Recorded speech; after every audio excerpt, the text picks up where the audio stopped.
All right, everyone. Here we are. Good evening. Interesting class tonight. The Ezra Hashem. This will not be a boring class. So here's the story. Los Angeles is happy because the Dodgers won. And that's great. I'm not a baseball fan. The amount of fireworks that went off this Saturday night and the whole last week, I get the sense that LA is on wheels. Okay, that's good. New York, whoever I am connected to in New York, is very sad because the results of the election last night are pretty intimidating and worrisome, to say the least. Anyways, Mamdani has won the election, and he's pretty much a very vocal and open anti-Semite. And that is a very scary thing for the largest, for a city that has the largest concentration of Jews outside of Israel. So it's not a laughing matter. It's a very, very serious matter. And it's, I'm not in New York, and I don't want to be in New York right now. So, but well, my relatives are here, family, relatives, everybody in here, and friends and everyone else. But it's not all in New York. It's something like that happens in New York, because the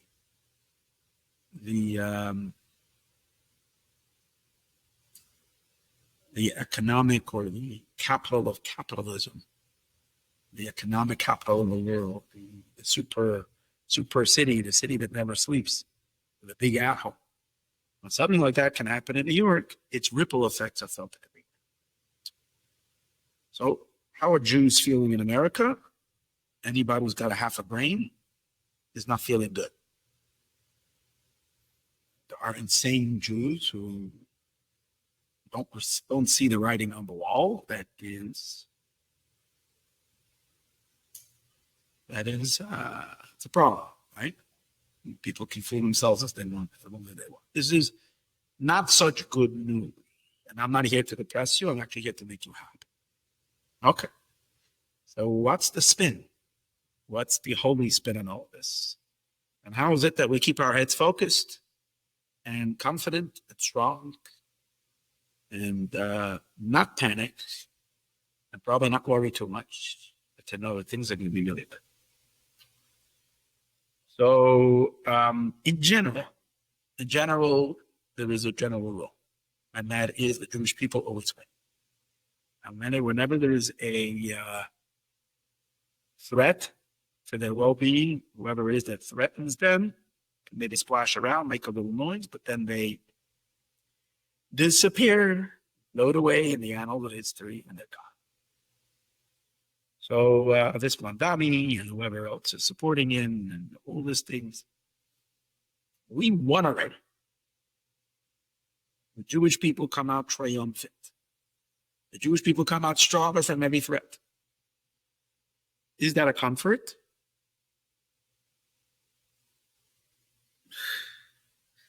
Okay.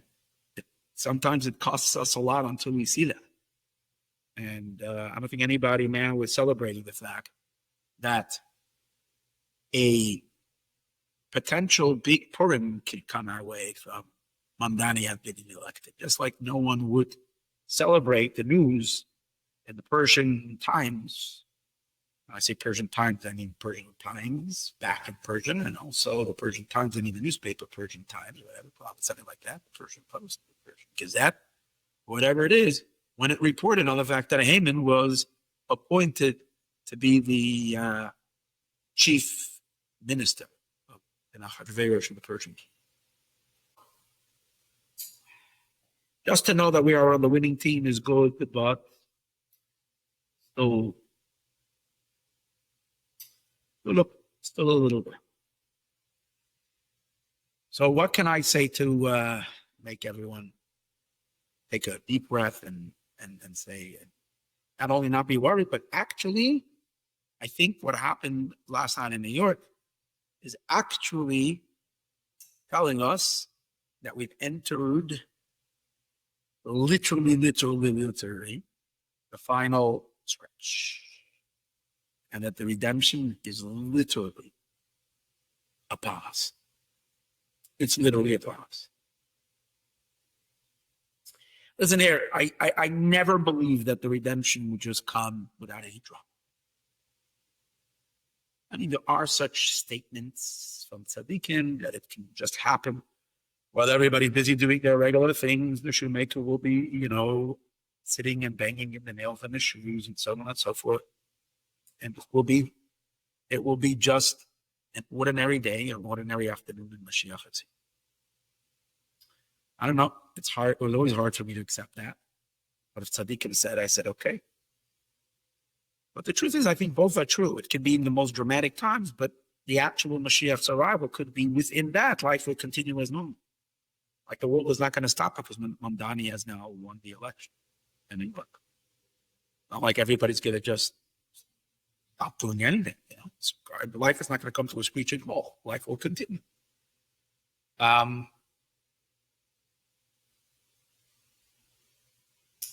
But I think the drama that this all that the coming of Mashiach is going to involve some kind of intensity. I think we're there. It's astounding. The fact that a 34-year-old inexperienced lawmaker, who's a lawyer or whatever he was, is now going into a position to run one of the most important, one of the most complicated cities in the entire world. And why New Yorkers would do something like that, to vote someone like that in. Someone who literally can destroy, and talking about New York is the capital of capitalism. And here you have a communist who's coming in. I mean, forget about the anti-Semitism. Forget about the Jew-hating elements that are all over the place from waiting to pass.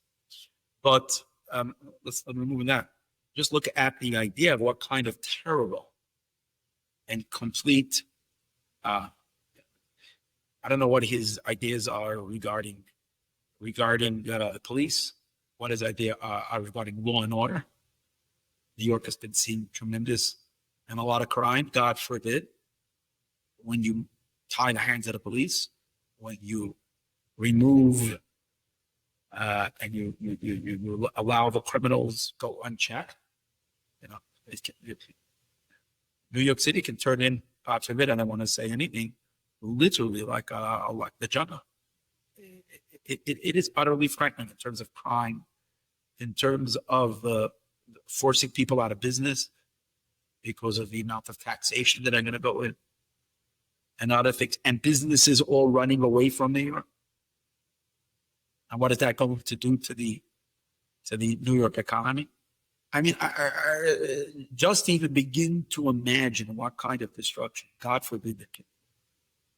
And why would people whose lives are not that good, but is livable, elect a someone who's maybe sleek and has good ads, but how people can be so ridiculously insane to put this guy in office is only tells us one thing. The sages tell us, a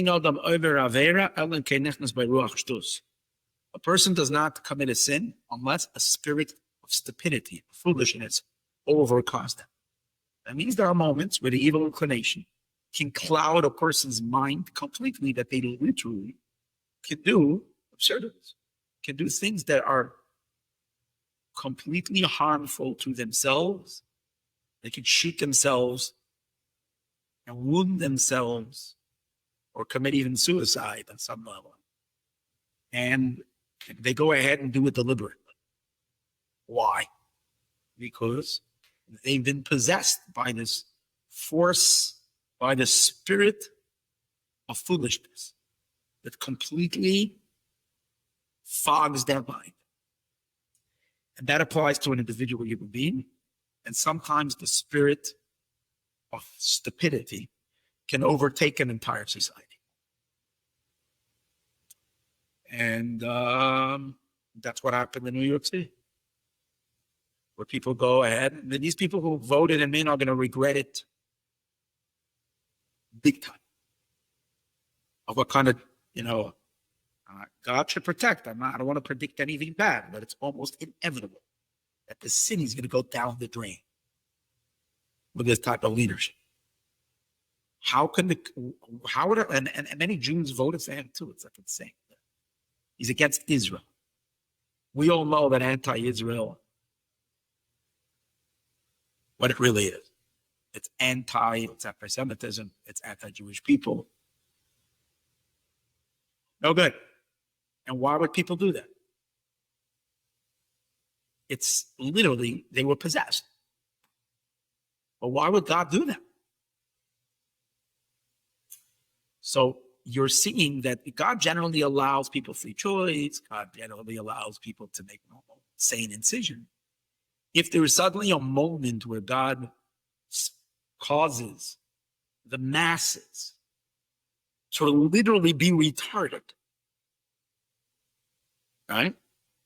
The masses to literally become temporarily insane, there's no other explanation that God is seeking something. That God is spinning the wheel and landing or throwing the dice and landing it exactly where he wants it to land.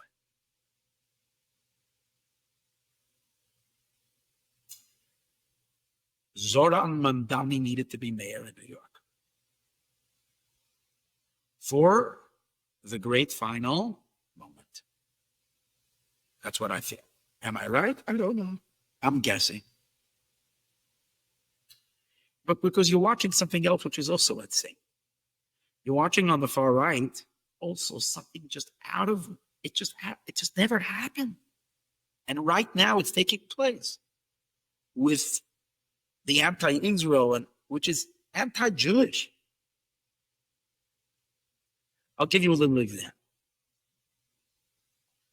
A family member of mine was walking down the street this Sabbath, Shabbos, right in front of our shul, right down the block, over here in the middle of the day. It was morning. Okay, it was morning.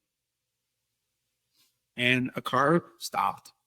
A guy rolls down his window, an Asian-looking guy, and he starts yelling with the venom in his eyes and with hatred, without like, shoot, like with such.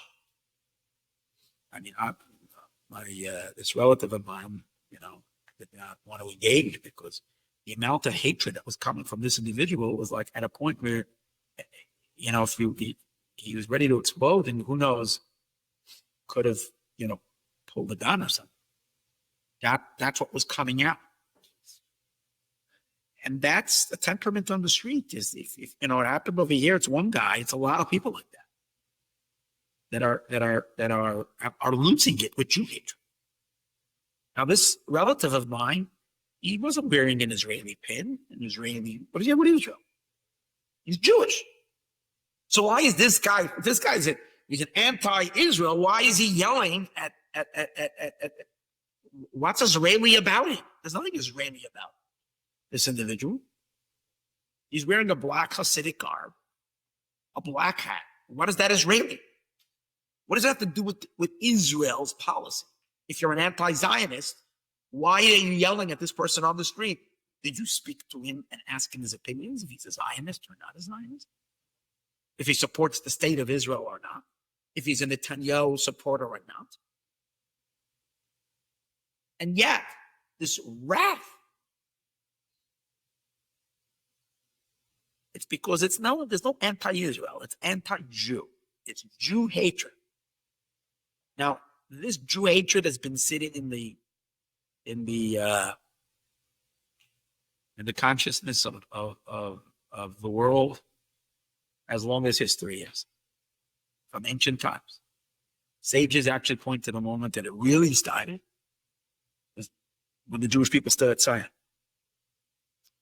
Like this poison went into the bloodstream of the world to hate Jews.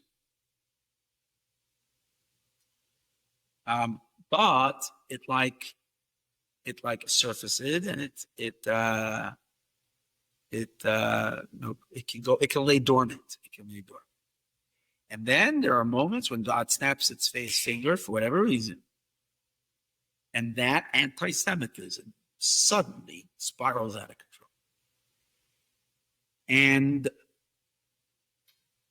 it says in Rabbeinu Bachaya, at the end of the Parsha Shemos, that seconds, literally, minutes, like in a very short period right before the coming of Mashiach, there will be an explosion of anti-Semitism. Now that has been going on for the last 2 years in a way that we haven't unprecedented since October 7th.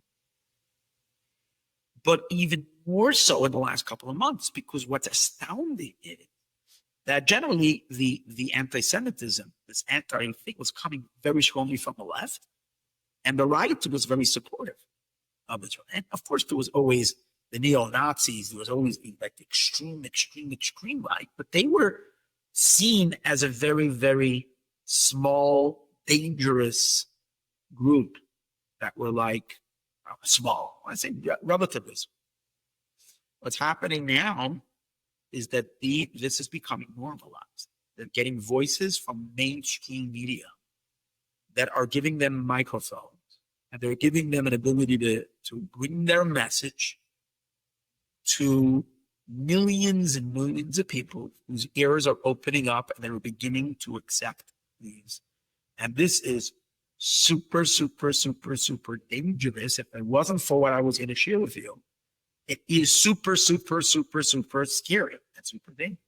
It literally puts us right back to the 1930s in Germany. I mean, God forbid this can spiral out of control in no time. And Jews would be caught in the middle, so between the right and the left.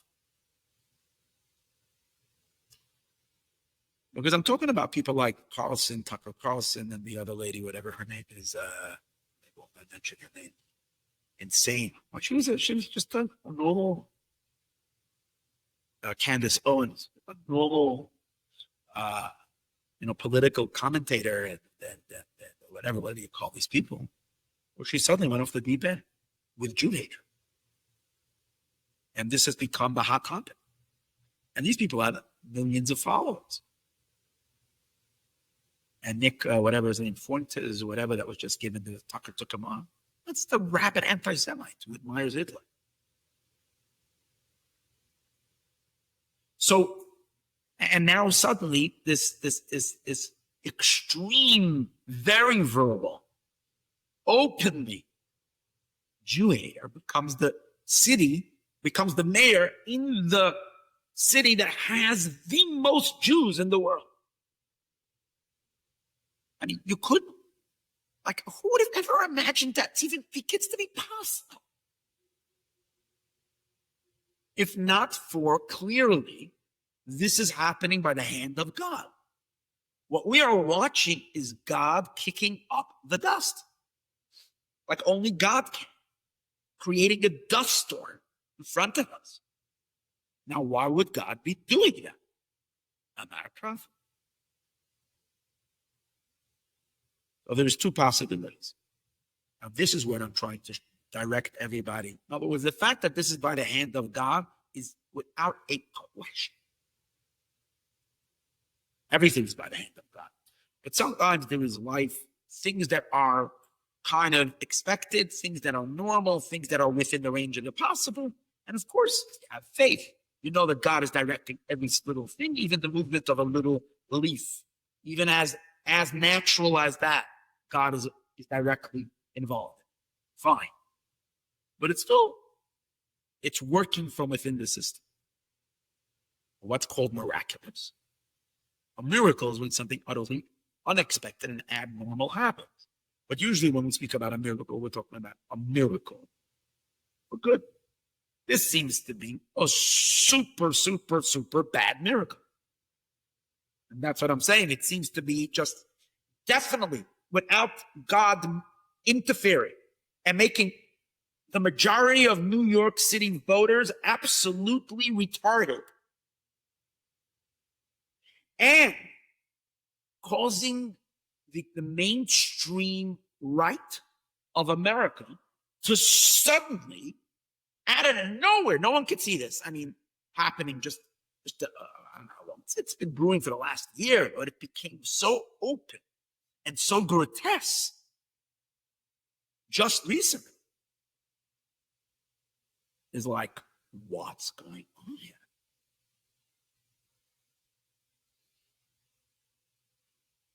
Scary. And you'd say, okay, so pick yourself up and run to Israel. Israel's so safe. Trump also lost his mind. Calls for Israel to stop the war while Hamas has still not been eradicated. Is calling for an international presence in Gaza, which is the worst idea possible. Things like this never work. They only cause huge problems. And there's something else that scares me. I don't want to be a doomsday prophet, but possible. We're looking ahead for the next few months. The Democrats had a very, very big victory. They had a considerable victory in the elections yesterday. California, Prop 50 passed, which is going to redistrict California, which is going to affect the Senate. So whether Trump still has a chance for another year, till next year's election, to try to push through a little bit of his agenda, and how the government is a government shutdown, and the Democrats are probably getting more confident and more brazen to fight him. Question is that Trump in the very foreseeable future might end up as a lame duck president who can't really do too much on what he wants in terms of policy in the United States. If he loses the majority of the House, it'll be like he was kind of very restricted at the end of his first term. If that's going to happen, we doesn't believe him in terms of leaving a legacy. He's going to only have 2 more years, and Trump was very much into his own image and his own legacy. What is he going to have to be able to say for himself that I accomplished something? His only possible achievement that could be, again, I'm just guessing, is going to be that he can claim that he made peace in the Middle East. Now, the only way he's going to get peace in the Middle East right now, God forbid, is if he's going to, his easiest way, I'm not saying the only way, his easiest way of getting it done is if he puts which he's been doing till now, is putting enormous pressure on Israel. Instead of putting pressure on Hamas and so on and so forth, he puts this pressure on Israel. God forbid he causes more concessions for Israel in order to get a peace, an Abraham Accord with the Saudis and the Qataris and whoever else, but at the expense of the safety of the Jewish people in Israel. So what are we gaining them? Jews can go to Israel. Who says Israel's going to be any safer? And then Trump leaves office, and who knows who else goes back into office. I mean, I don't want to scare anybody, but this doesn't look good. So what I'm seeing over here is that basically there's a lot of dark things coming around from all corners, and the Jewish people being caught in the middle of between a rock and a hard place. And this could be very intimidating and scary. So, how am I going to help you tonight? How am I going to help you? How am I going to help myself? How am I going to share something? Oh, let's begin. Let's begin unpacking some really wild stuff. Well, remember last year we were talking the entire year, we were quoting the Midrash and telling us all about the star that's going to rise in a period of 70 days in which Mashiach is going to gain control over the world. We pointed out last year how everything happened exactly, beginning with the attack on Yisroel on the 25th day of Elul, when the new star will be seen. Everything happened exactly. Major, powerful threats, existential threats to the Jewish people were removed. Iran's nuclear weapons were taken out. Assad fell. Hezbollah was devastated. I mean, Israel secured tremendous victories last year and tremendous removal of real threats to their safety. There's also a miracle that happened before all this is happening now. So we've had this major, major victory last year.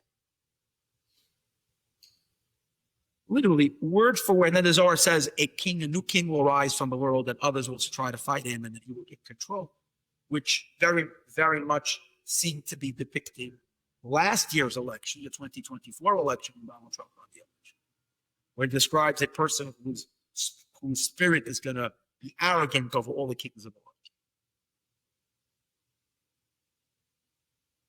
But then it describes the last and grand finale of that.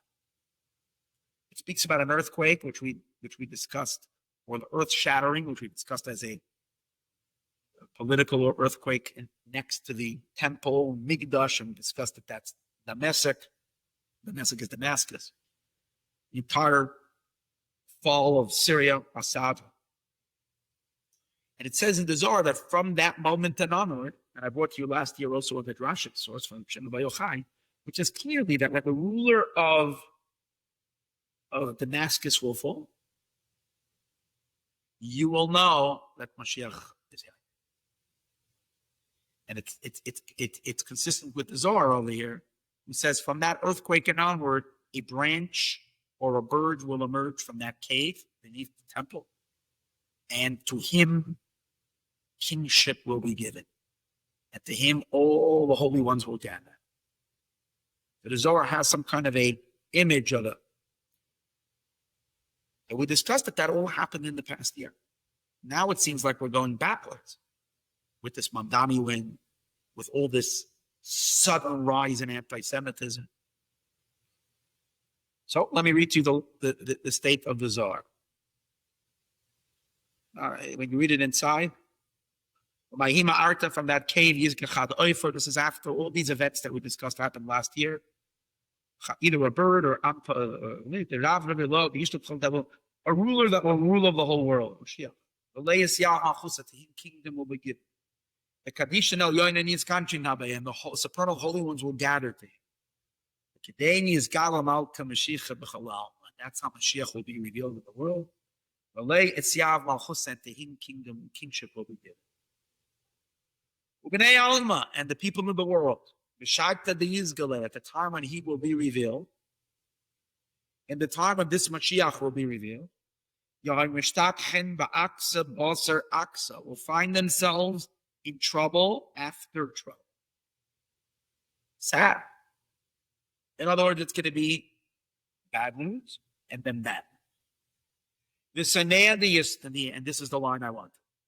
The Yisroel is Gabrun, and the enemies of Israel will become mighty.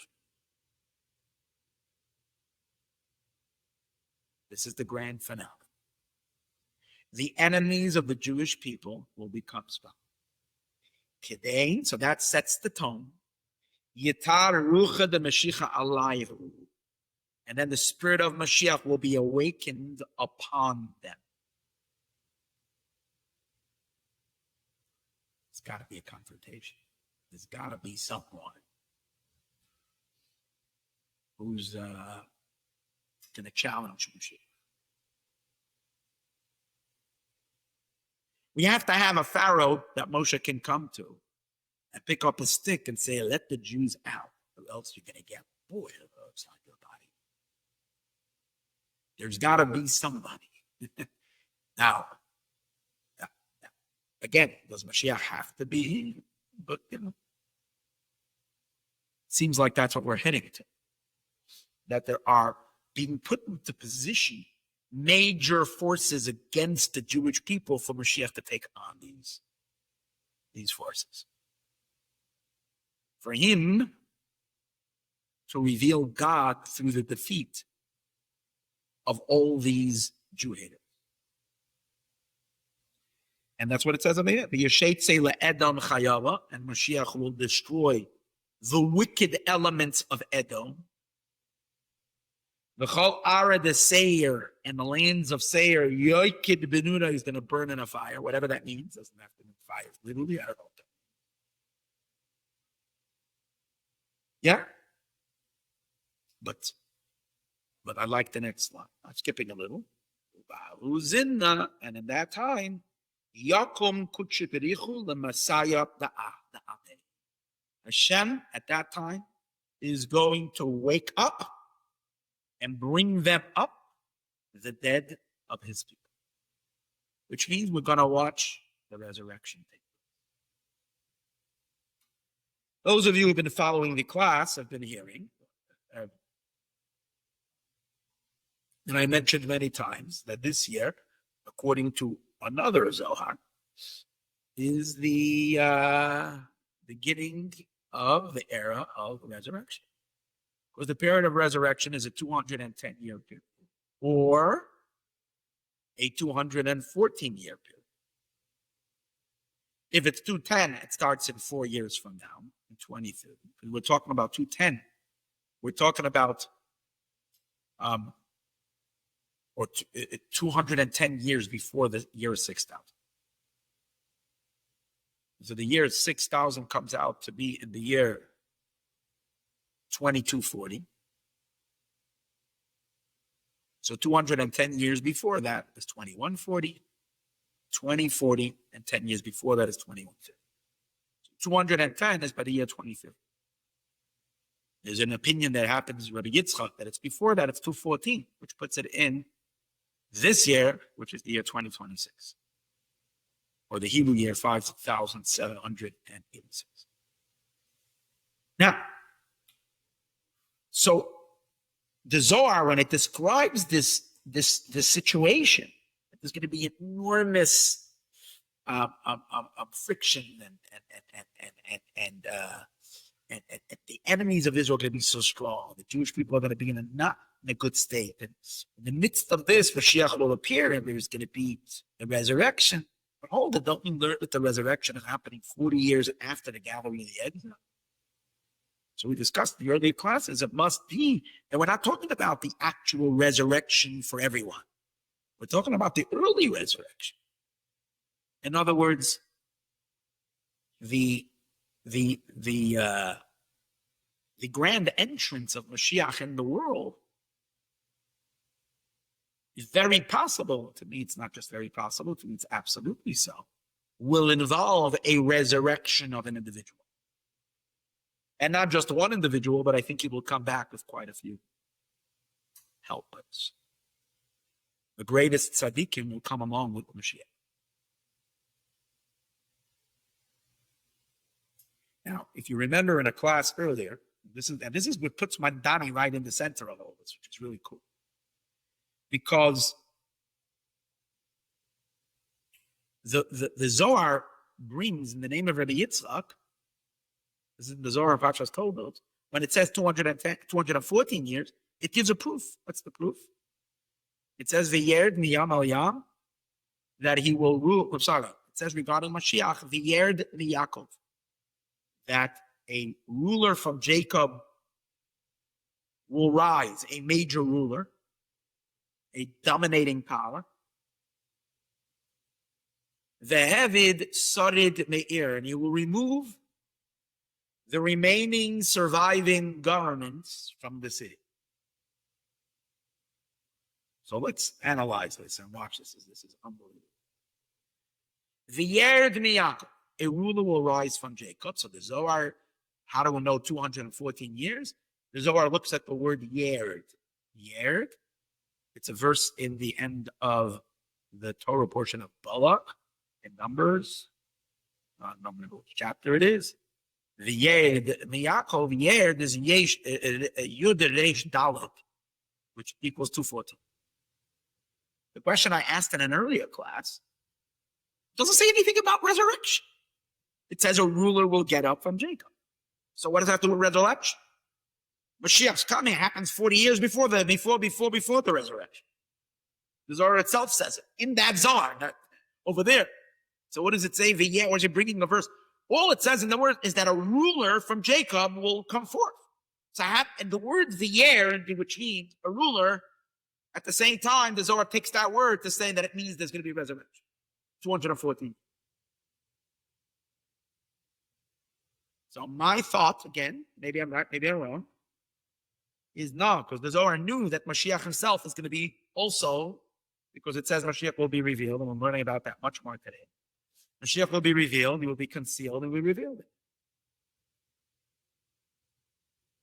And its concealment involves a passing,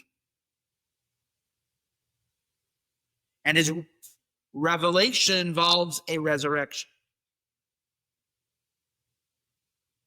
And that Mashiach is of those that are, he's the first one, obviously, to come as a in his resurrected form. So by the very fact that it says V'yerd miyakov, that a ruler, which is Mashiach, will dominate, will come forth, the Zohar says it's giving you also the time on the clock. 240.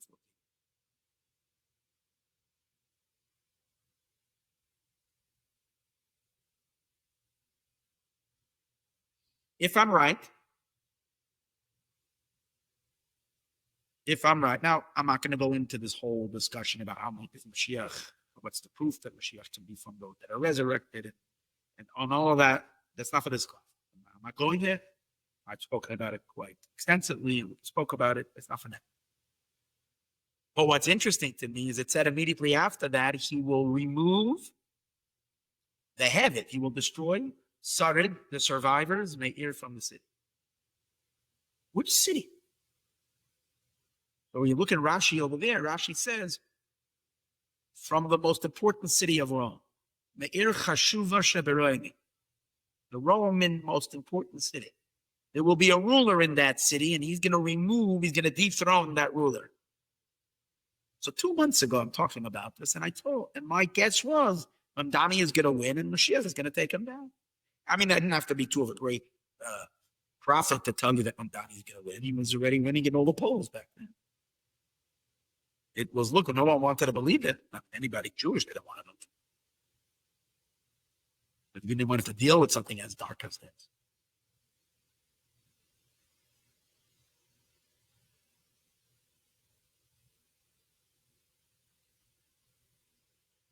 Again, I'm making the suggestion that when it says Mashiach will have a confrontation, he's going to have a confrontation with this new ruler. Why is it called the survivor? Because as I told you, last year, most of the massive Jew haters in the world were obliterated. All the leaders of Hamas were taken out. Assad had to run to Russia. Yisroel is dead. Many other, the Rashi was the rabid anti-Semite of Iran was killed. Other major generals and leaders in the Iranian military were completely decimated. Governments in the United States that were absolutely anti-Israel in a huge way. Previous government, which was even though Trump makes mistakes, I believe he's at heart a friend of the Jewish people. He believes sincerely that he's helping out when sadly he's making the same mistake he made in his first term. I'm not going to go into explaining that. But I don't believe he's a bad guy. But the people that were in power till now were not friends of the Jewish people and did not. And they fell. Just like God made the people in New York be retarded, be completely, lose their minds. God made Biden have a debate with Trump and lose his mind during the debate. Okay, we knew that he was pretty not there with it, but they wouldn't have put him up on the debate if they weren't sure that he can perform. The fact that his brain got jammed during the thing was an act of God, just like the same act of God that made Trump move his head like this when the bullet hit him. I mean, literally, you're watching God in play now in American politics and everything in the world. It's stunning. And the fact that they chose this ridiculous candidate like Harris,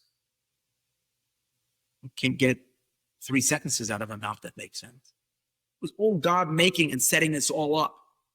So you watch how God took down so much of the evil in the world. And colleges that allowed this anti-Israel stuff was defunded. There was so much that happened in which, the wickedness was removed. And remember last year we discussed at a great length that last year, 85, was the year of the circumcision. Mila is 85 is Gematria Mila. We discussed that in class. It was a circumcision. We cut away all the klipot, all the impurity. But what's left? A survivor. Somehow one rabid anti-Semite manages to grab power in New York City. Why? Because we need to have someone for Mashiach to have a little fun. Again, I might be wrong. I don't know. I'm sharing with you my thoughts. This is what occurred to me when I read that verse. The Eretz, so who is it referring to? And you can listen. I said it 2 months ago, a month and a half ago. Started to make years referring, and that's the most important city of Rome. The United States is the modern day Rome. It's the power of the Rome, which is one singular kingdom depicted in Daniel, which we'll learn about soon, which is the final kingdom, which goes through as first it begins as Rome, then it evolves into Christianity and the Christian countries in the Christian West, and then it becomes the United States that's the superpower. And what's the power of the United States? Its economy. And what's the nucleus of the United States economy? Always been New York City, Wall Street, and the like. And in a sense, you can say Wall Street has fallen. Because, I'm sorry, that New York has fallen. And if that's the case, the power, the financial center of the world and of American power has just collapsed last night. If New York goes,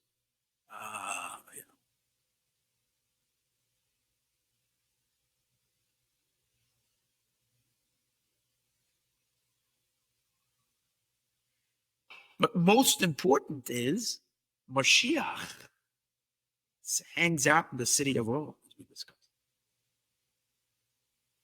So New York City is Moshiach's city. And I'm unapologetically insisting, based on everything the Rebbe said and everything the Rebbe did, that he's the only candidate for Mashiach. And he is in New York. Happens to be that every single candidate in New York City who was wanted to defeat Mamdani went to pray by the Rebbe. Cuomo went there. And Curtis Lewa went there. He should have gotten out of the race. He's also not too smart. At least he would have allowed Cuomo to. But again, God didn't let him do it either. But they all went to pray by the Rebbe. They all went to pray by the... The only one who didn't go was Mamdani. But the others went to pray by the Rebbe. Why? And Trump also. Isn't that the weirdest thing? All these big politicians who need a blessing. And this time it wasn't meant to be for a reason. Because it's Mashiach's job himself to take down the heavy and when the Yerd. When he's going to rule. When is he going to rule? Yerd, the Zohar says. When he's going to be resurrected. When is he resurrected? Yeah, 240.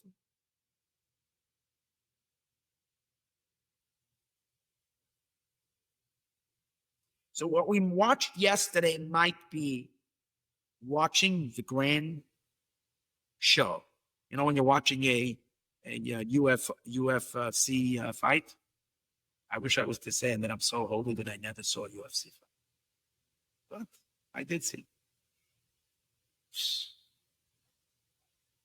It's exciting. I didn't see it live. I didn't see it on YouTube. But one of the first fighter goes into the ring. He runs around and he goes like this and he dances, he music and he's showing off his muscle and strength and his power and all those guys or whatever. And he's like, so you watched the first guy enter the ring last night. Now we're waiting for Mashiach to enter the other side. And you're going to watch a magnificent bout. But there's only one winner. That's my thought.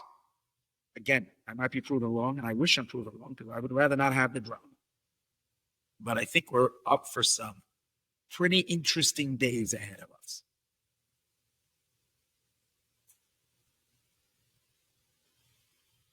Okay, how am I so confident that it's this year? Other than the Zohar with the 214 and all of that. what are the signs that we're talking about this year?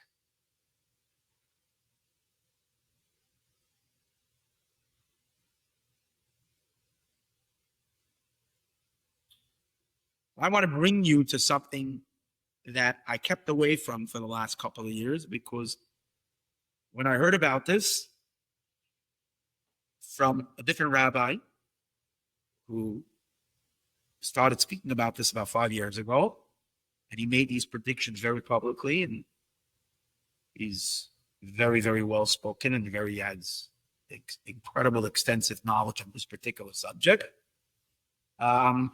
And I heard his talk on it. I was blown away by what he was saying, but I utterly rejected it, and I didn't want to hear what he was saying, simply because I was not a person, or can be a person, who you can tell me that Mashiach is coming in a long time from now. Even if that long time means 5 years, I wasn't going to hear it. I wasn't going to have it. We want Mashiach now. That's the way the Rebbe taught us. We want Mashiach now. We do not accept that Mashiach is coming next year, 3 years, 5 years.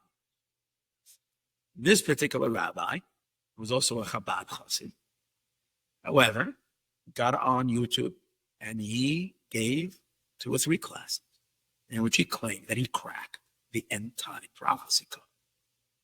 It was a very brazen, I would say, declaration to say. He said it with absolute certainty that he cracked the code that all Jewish scholars from all of time tried to figure out. They did not figure it out. Obviously, he caught my curiosity and I followed his classes. But when his conclusion was at the time of the Mashiach is actually right now, this year, in 5786 and 5787, which is basically this year and next year, and he was saying this in 57, when was he saying this? In 5721. Literally not in 5721, which was still the 2020. He basically hit the airwaves after Biden won the election. And Trump was contesting it. And it was all that tension in the United States. That's when this rabbi got, I'll tell you, Rabbi Weisberg. And he began a whole series of lectures. And during those lectures, he spoke about this end time. This was actually his first lecture, the first 3 or 4 of them, and they were fascinating. And he makes the claim over there that it says in the Zohar that the end time prophecy, which is stated in Daniel, which was under lock, it was locked and the key was thrown away. No one can open it up. What do I say? No one can open it up. No one can decode what Daniel was saying, what Daniel heard from the angel.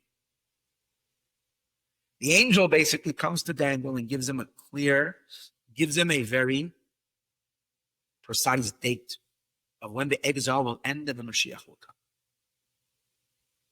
Daniel, but the angel says that it's encrypted and it's hidden. You can crack our head open, you're not going to figure it out. So but you know what? Just because we're told we're not allowed to figure it out, that actually makes it tempting if we want to figure it out. So every rabbi, all the great rabbis tried to decode it. Because everybody wants to know when Moshiach is coming. That is the biggest mystery of all time. Everybody wants to know when is Moshiach coming. The secret of all secrets. So, throughout all of history, when the great rabbis gave their interpretations, and their interpretations turned out to be, no, Mashiach, those dates came and went, and the Messiah has not arrived. So you would expect to give up, but this rabbi did his little research, and he said, this is what he says that I think he brings it in the name of the Zohar, that that all this that we will not be able to crack that code is until Mashiach's arrival. But when we get very close to the time of Mashiach, I think the Zohar says even little children will be able to figure it. It will, in other words, as we get close, we'll realize why. So therefore, he makes the claim that he figured it out. He says, listen, there's no question that we're close. And it's not my fault I'm a rabbi. I'm saying that. I'm not worse than a little child. If a child can figure it out, let me be a child that figures it out. And what he said make perfect sense to me when I heard it then, but I was vehemently not willing to accept, even though he made sense. Because at that time we were watching such Mashiach drama. The last 10 years, things have been crazy. So who wants to accept? Yeah, another 5 years, another 6 years, please. God forbid. But this year, when we finally arrived to the time, I went back to his classes and listened to them again and did my own research. And this is what I want to share with you tonight. And that will make everybody calm and happy that Mashiach is just about here. If you remember in my earlier classes, we were talking about this, that it says that the gathering of the exiles is going to be 40 years before the resurrection. The resurrection. And remember when I was speaking about that this year is the year of the resurrection, or at least according to one opinion of the Zohar, this is the year of the resurrection. Then 40 years before that, there must have been a gathering of the exile. What was that? So we spoke about the Iron Curtain being taken down, which happened in 1989, 1990. So it's not 40 years from now, it's 40 years from the second date given in the Zohar, which is 210 years. Which again puts us in the year 2030. So 40 years before that is 1990. 1989, 1990, that's when the Iron Curtain came down and Jews were able to immigrate from Russia by the millions. That's a gathering of the exiles, as the Rebbe explicitly stated. Or at least it's the beginning of the gathering of the exiles. Now, discussed in that class, Gorbachev became premier of Russia in 1985. And that's when the Rebbe already predicted that Russia will open up its doors. Although Gorbachev himself later admitted that he had no plans of doing this. At the time, the Rebbe was the one who predicted it. Because the Rebbe was speaking prophecy. So that's why we can say that the period of 40 years begins already in 1986. Which leads us, basically, so everything is fitting. But the Zohar says that those 40 years are going to be the most darkest years. And these last 40 years have not been a picnic. Think about global terror. Think about all that has been happening. Culminating in October 7th and all the anti-Semitism around the world since then. And I'm not even talking, by the way, if I didn't make anybody depressed yet, let's add to the state of the Jewish people in England, the state of the Jewish people in France, the state of the Jewish people in all the European countries. Forget about it. Lest I remind everyone exactly a year ago what happened in Amsterdam, the pogrom that went off, when they had the soccer game. It was scary stuff. All Israeli fans coming home from the game were attacked on the street, pursued, chased after, knifed. I mean, you couldn't believe this stuff. That's Europe. We thought at least America is safe. Canada, forget about it.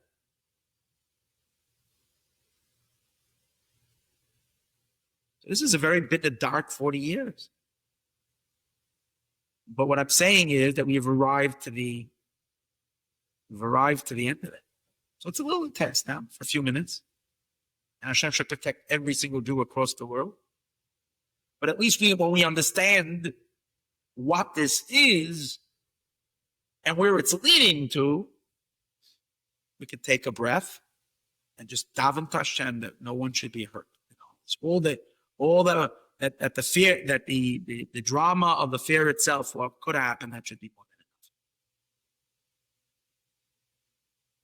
enough. Okay, what I want to introduce to you we spoke the number 40 years, and I would like to introduce to you 45. If we are introducing 45 years, so we go from this year, 1986 would be 40 years. 1985 would be 41.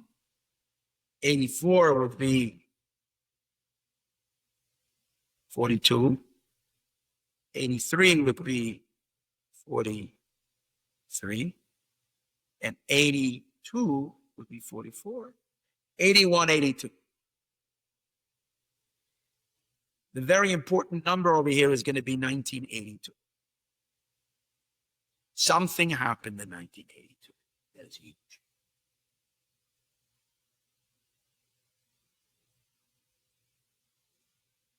And 45 years later lands us in 2026 and 2027.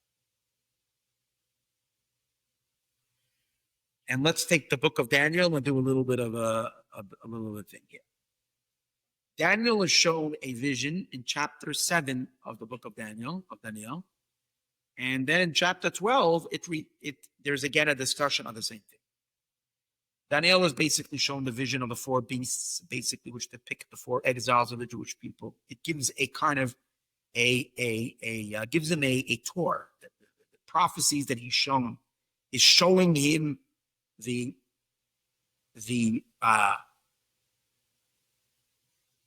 dark. It's like last week in the Torah portion when Abraham was shown by God this great darkness and all that is going to befall his children, which represented all the four exiles. Daniel has a similar vision, but by him it's very dramatic. With him seeing beasts and it's frightening. One stronger than the next. And then in the end, he's shown this worst of the beasts, and each one of them looking differently at how the beasts looked, and iron teeth and horns and a ram and a goat and monsters made up of bronze and of metal and of gold, and the whole thing is. And then the angels explain these are different empires. He gets the interpretation in the book as well. But then the big question is, how long is this last empire going to last? And this last empire is supposed to be the most vicious of all.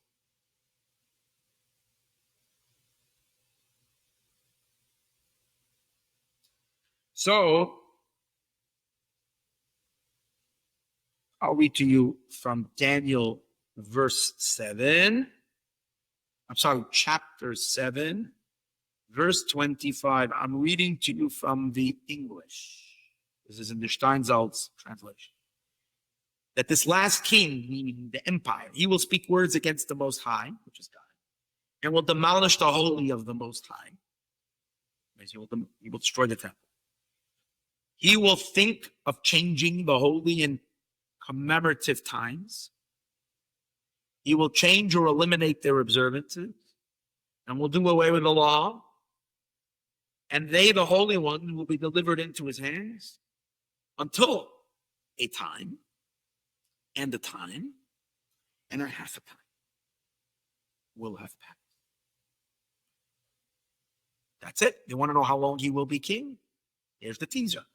A time plus a time plus a half a time. A period of time plus another period of time and another half a time. Okay, now you can really figure it out. Right? So Rashi says in Daniel that this is a big mystery. Rashi says in Daniel, give me a second over here. And Rashi says that the depictors of the, Rashi says, Keitz HaGeulah. This is a hidden Keitz. It's a hidden in time. Daniel. Well, and it wasn't supposed to be revealing. It was supposed to be just a teaser. It said to Daniel, Sasam Advarma, hide it. V'chason, and seal it. Now Rashi continues, Shiur Shainim Ishlifitaita. The early codifiers who were trying to unlock this, everybody gave their interpretation on the time and another time and a half time. Rashi says, all the predictions passed. Already in the days of Rashi, and Moshiach still didn't know that. This fourth beast is still in power. Rashi was living in the days of the Crusade, where Jews were at the peak of persecution from the fourth beast. Well, Rashi decides that he's not going to shy away, and he's going to make an attempt of figuring it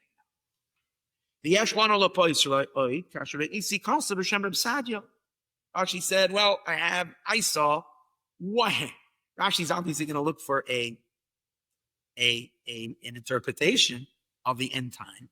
Number one, that didn't pass yet, because if it passed before Rashi, like some of the interpretations that Rashi said, that passed it.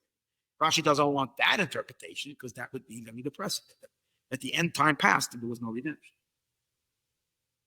On the other hand, Rashi's not going to pick one that's going to be very, very far off, because that's also going to be completely demoralizing and very, very, very depressing. If Rashi's going to say that it's going to take another 1,000 years from. So Rashi finds an interpretation that suits the words, that is not too far off from where Rashi lived. Now, when we say not too far off, sadly, I think Rashi lived in the 10th century, I think Rashi lived in the 11th century. But it was still 200-300 years ahead of it. And Rashi is going to land this time in the end of the 1300s. In 1397, 1398. How do you come to that? Rashi says like this. Rashi says, you know what the time and the other time and the half time mean? It means 1,335 years. 1335. That's the amount of time. And Rashi says, and I'll tell you why. Why is it called a time and another half? I'll tell you in a moment why. But I don't tell you, Rashi says, I want you to know that's a very important number, 1335. Remember that number, 1335. Because that's the exact number that is given in the end of Daniel.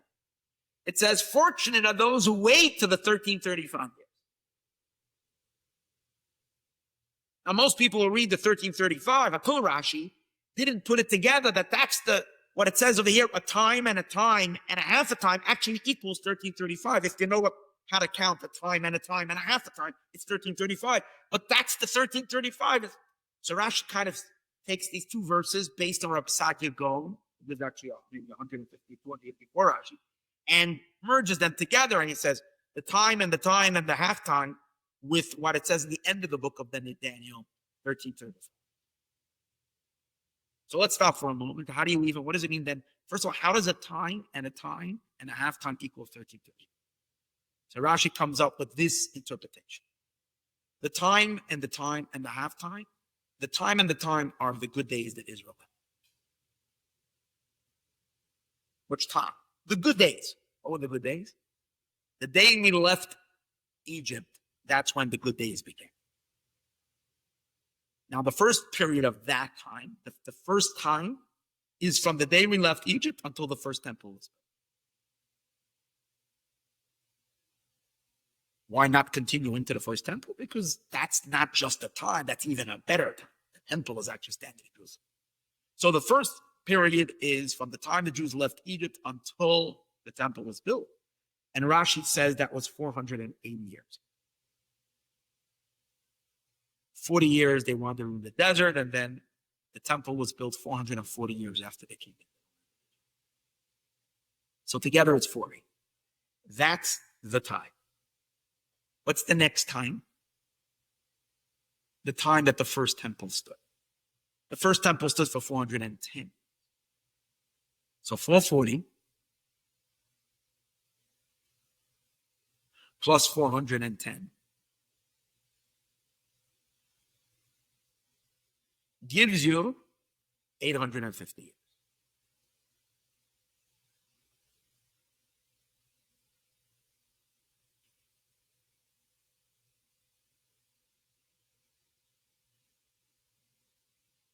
No, I'm saying it. No, 480, not 440. That was a mistake. 480. The first time is 480. plus the 410 of the temple gives you 890. 890 years following. What's the halftime? Halftime is both, you take both these times together and then make half it. Pretty good trick, right? So now take 890 and divide it. Is what? 435. 445. So add on to the 890, 445, 1335. That's the time. Okay. 1335. When do you, the question now, the big question is, when do you start the 1335? So you would think from when this empire managed to gain control over the Jewish people. When they destroyed the temple. When Rome destroyed the temple, count 1335. Rashi, however, says, based on what it says at the end of Daniel, that there's a verse there that says that it mentions 1335, but it says 1335 from when the constant, me'es usar hatamid, from when the constant was ended, was removed. What's the constant? Rashi learns the constant meant the daily offering of the Karban Tamid. The daily offering of the Karban Tamid. That means every day they would offer 2 lambs in the temple. From when that ceased and they stopped offering that, that's when you count it. Why? Because in the end of Daniel, it says these words. Chapter 12.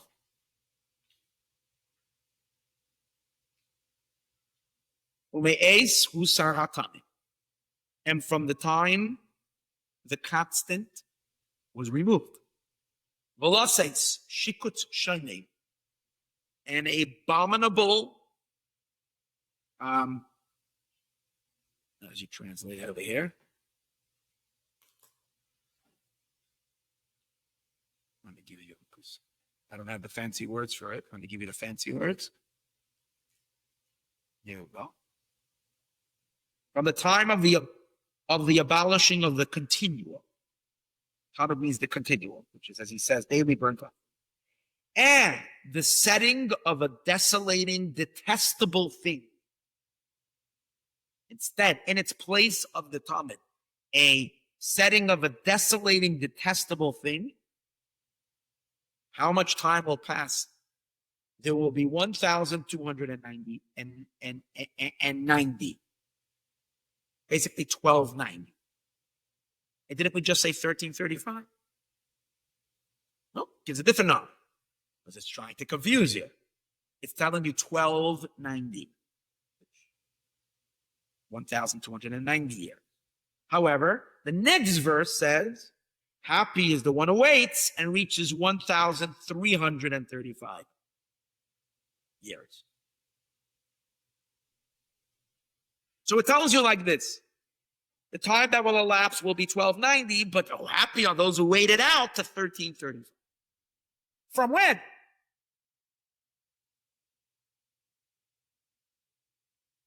From when the constant, the continual was stopped.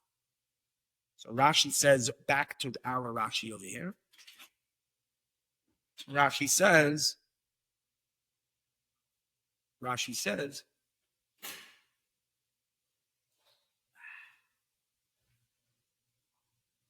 that the 1335, that this 1335 that we're talking about over here has to be counted from 6 years before the temple was destroyed. 6 years before the temple was destroyed. Why? Because they stopped offering the daily lamb in the temple because the Romans and all that was going on, the temple was already chaotic. It didn't just fall overnight. It was chaotic for a period before.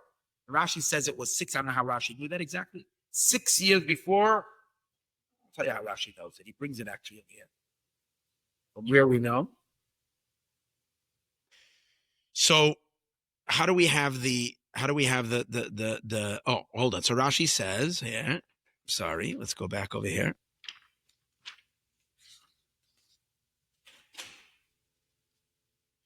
V'hu ihusar, and the tamid was removed, sheish shanim lifnei achorban, 6 years before the destruction. V'yesh k'tzas raya b'sefer Torah. Okay.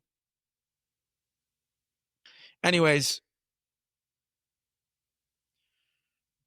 so you have to count 6 years before the temple was destroyed. So if you look on, if you Google when the temple was destroyed, you will find that the temple was destroyed in the year 70 AD.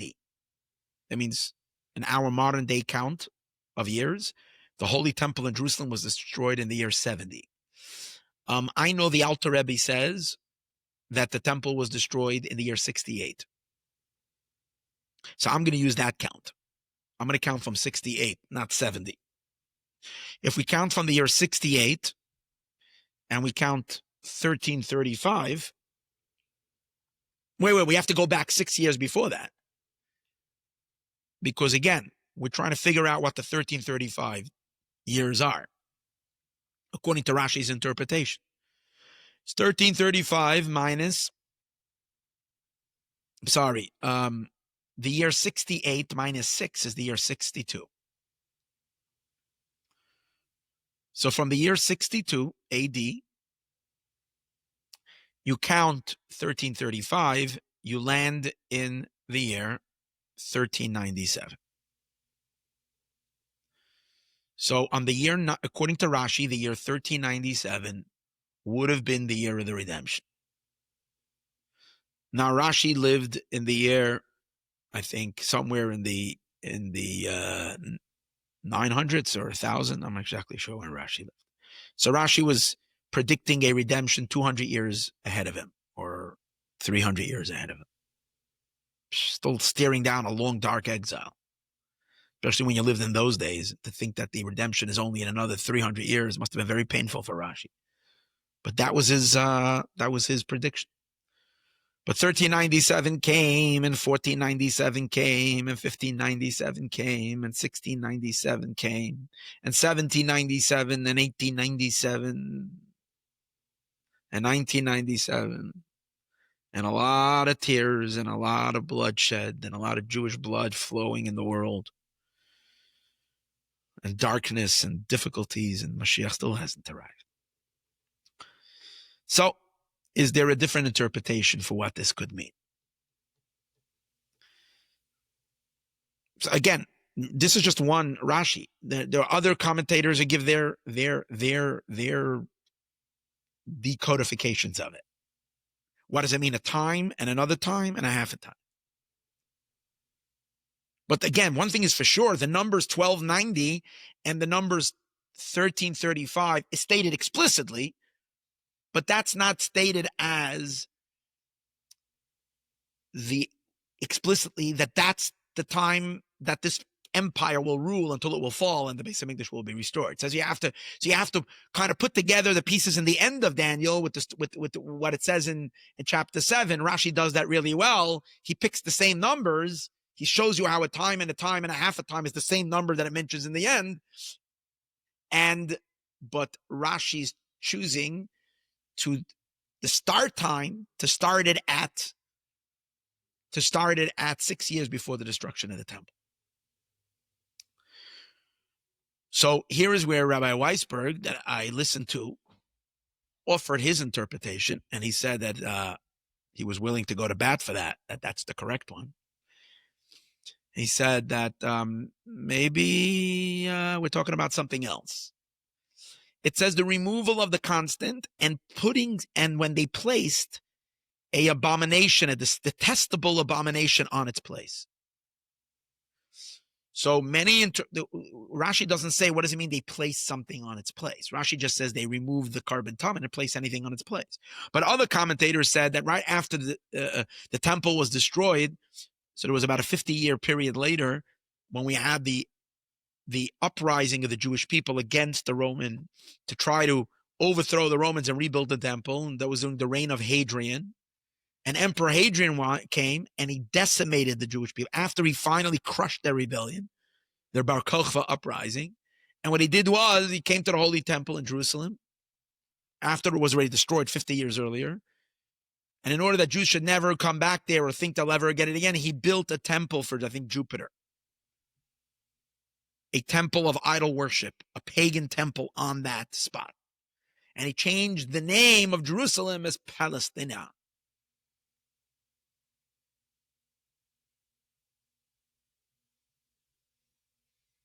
And I think he prohibited Jews to come there. They told them they were still coming the 3 pilgrimage holidays, even though I think there were many, many prohibitions that would stop the Jews from dreaming that they're ever coming back to Jerusalem. Which, of course, no one can change, because we will always dream of Jerusalem.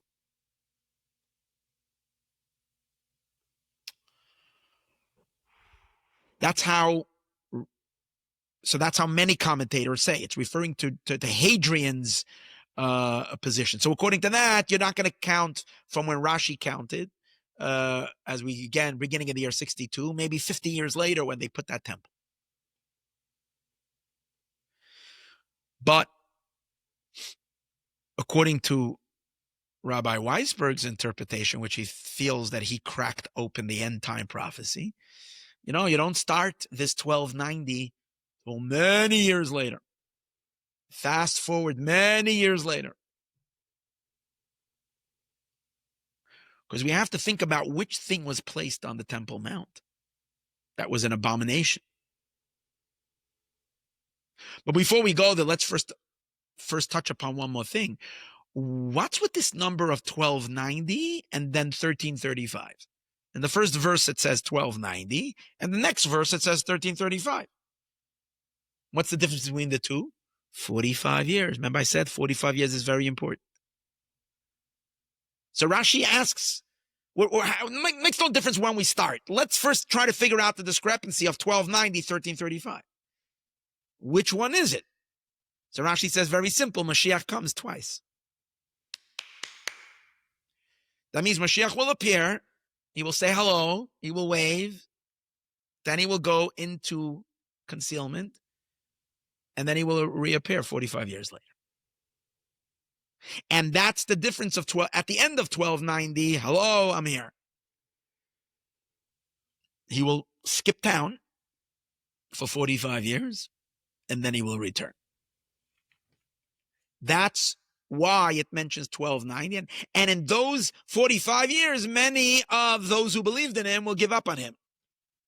That's why the verse says, Ashrei Amachaka, fortunate are those who do not throw in the towel. Fortunate are those who stick it out and stay in the game, because it's not going to be easy during those 45 years. Let me show you where Rashi says it. This Rashi I quoted many times, but now you're getting more context. So Rashi says, Keitz HaGeulah, oh, no, not here. No, second to the last pasuk in Daniel. Rashi says, fortunate are those who wait the 45 years, noisafim, after the 1290 years. Al cheshbon elyon. Why do you have to wait an extra 45 years? Rashi says, Sha'asid mishichenu le'izkasais, that our Messiah will be hidden. Achar shenigla, after he is revealed. The Yashuv v'yizgala, and he will then return and appear again. All those rabbis who say Mashiach has one chance and he cannot come again, they're saying that because they're so scared of Jesus, of Yashke. Yashke is not Mashiach, not because he died, not because of any of that stuff. He's not Mashiach because he doesn't even have the tiniest one quality of Mashiach. Mashiach needs to bring all the Jewish people to observance. Mashiach needs to strengthen the Jewish people and make it good for Israel, not make it bad for the Jewish people. Not murder millions and millions of Jews, which because of him were murdered.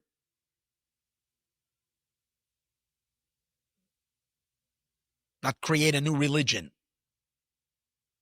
That's not Mashiach. But the notion that Mashiach will appear and be hidden and appear again, Rashi lived in a pretty Christian country. Rashi had to deal with the missionaries and with all the forces that try to claim that J is the Messiah, and yet Rashi didn't shy away from saying that we, the Jewish people, have a belief that Mashiach will be revealed. He will be hidden and will be revealed again, because it says so in the Midrash, and Rashi had no problem with the Midrash. It says so openly. But how long would that take from when he's revealed to when he's concealed and when he's revealed again? 45 years. So that's now we have the 1290 and the 1335. Both of them are correct dates. The only thing we don't know is when you started. So the dates that all the rabbis gave for this time started much earlier and they ended already. But Rabbi Weisberg came up with something very, very simple. He said, take a look what's on the Temple Mount. There is a detestable thing on the Temple Mount, and that is the Dome of the Rock. Go to Israel, go to the Kotel, or go anywhere in Jerusalem, look over, and you'll see that there is something sitting on our temple spot. And that's a silver dome or a gold dome, and it's sitting right over there. And why is it called a detestable abomination? Is because on the dome, it has inscriptions from the Quran that claim and state that Muhammad was a much greater prophet than Moses, and therefore Islam is superior to Judaism, is superior to the Torah of Moshe, and there's a kind of a higher prophecy that overrides Moshe's Torah. Although Moshe was a prophet, but there was a higher authority and a higher prophecy and so on and so on. And that's a desecration to the Torah and to God's word in this world.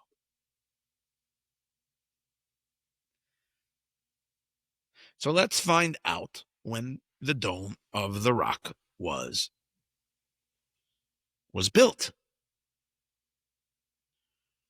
Let's find out when the Dome of the Rock was built.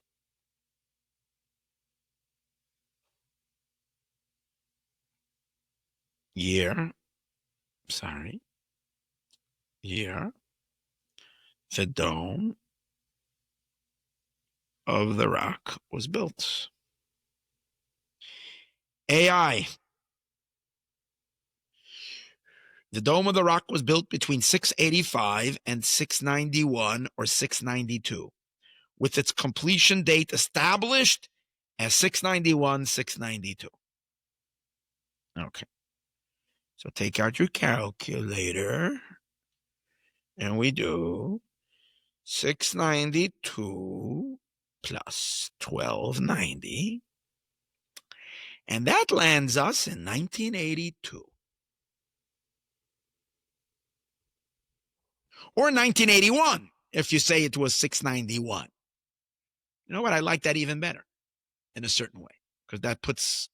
Now we go from 1982 and we go, or 1980. If we go from 1982 and we add plus 45, we get to the year 2027. But if we actually assume that the Dome of the Rock was 691 completed, and we go plus 1335, let's go already to the 1335, we end up in the year 2026. This is this year. This year, next year, fine. Depending if the Dome of the Rock was 691, 692.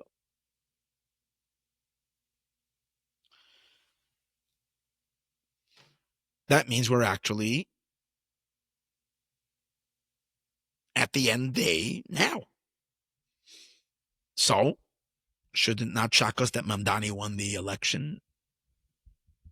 I don't know if you realize what's going on in Israel as well. The entire Israeli government is shaking like never before. They found now so much corruption that Israel is reeling. It is so crazy what's happening now in the world. It's like everything is unraveling.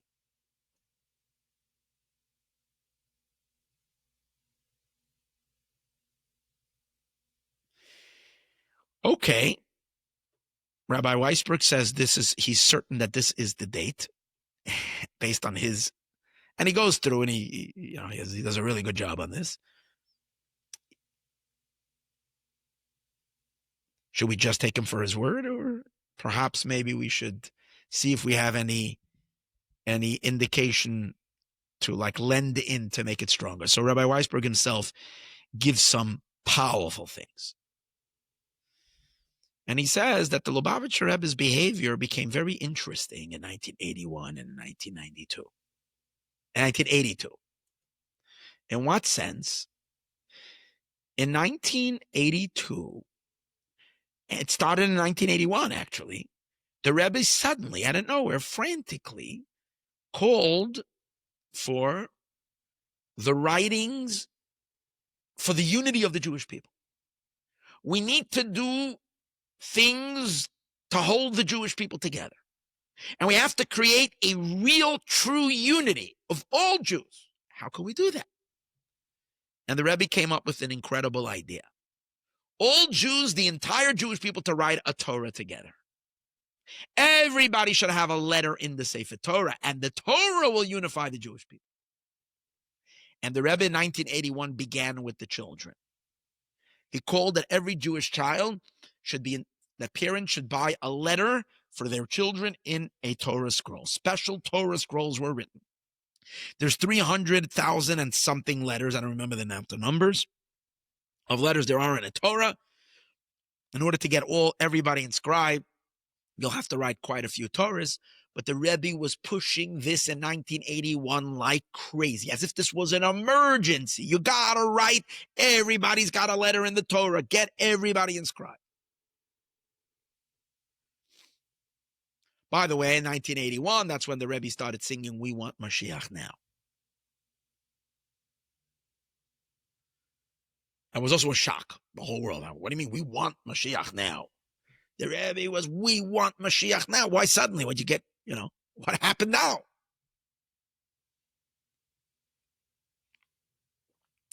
In 1982, the Rebbe included the adults. 1981, it was the children. 1982, the adults. Fasten your seatbelts.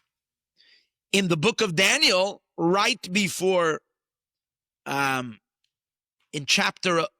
the beginning of chapter 12, the opening of chapter 12 reads like this. Ube'esahi, and in that time, which time? The time very close to the redemption. Yamoid Michael Hasara Godolo Oimed al B'nayamecha. The archangel Michael will stand, who is the lawyer of Israel, who is in charge of always advocating for the Jewish people. He's the opposite of Satan, who brings accusations. So he's going to, at that time, God is going to put him up emergency, because there is going to be a lot of forces trying to take Israel down. And here the words, this is scary. There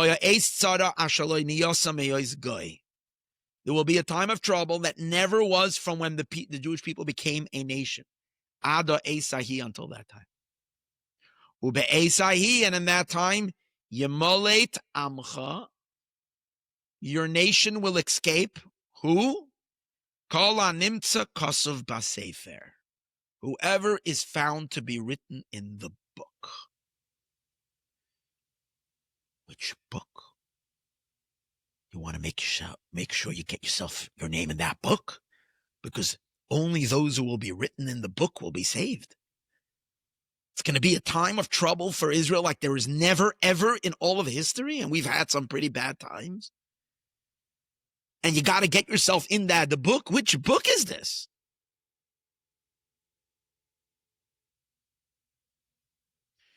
Rashi gives an encryptic answer. It's anything written in a book through the dreams that are written in it. Which book? Which dreams? Maybe it means the book of Daniel, those that are hidden in this book.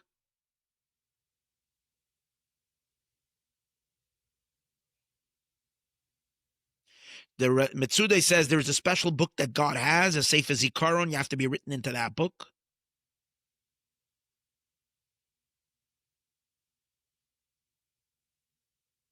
So on a Farbrengen on Hanukkah, Tof Shin Mem Beis, I looked it up. Hanukkah, and again, I heard this also from Rabbi Weisberg. The Rebbe gave a talk on Hanukkah 1980. Tof Shin Mem Beis. I don't think it's 1982 yet. It's still, maybe it was 1981 still before January. But it's in the Hebrew date. It's not. It's 5742. Tof Shin Mem Beis. The Rebbe in the third sicha that he said on that Shabbos, the Rebbe said, there is something that I received from overseas. Someone sent me, someone sent me a letter from overseas, which made me so excited and so happy from what I received from this person that knowledge deserves for me to make a farbrengen just for that. And really, therefore, the fact that I am saying this only in the third sicha, and I didn't say it in the first or second, I should have opened up with this.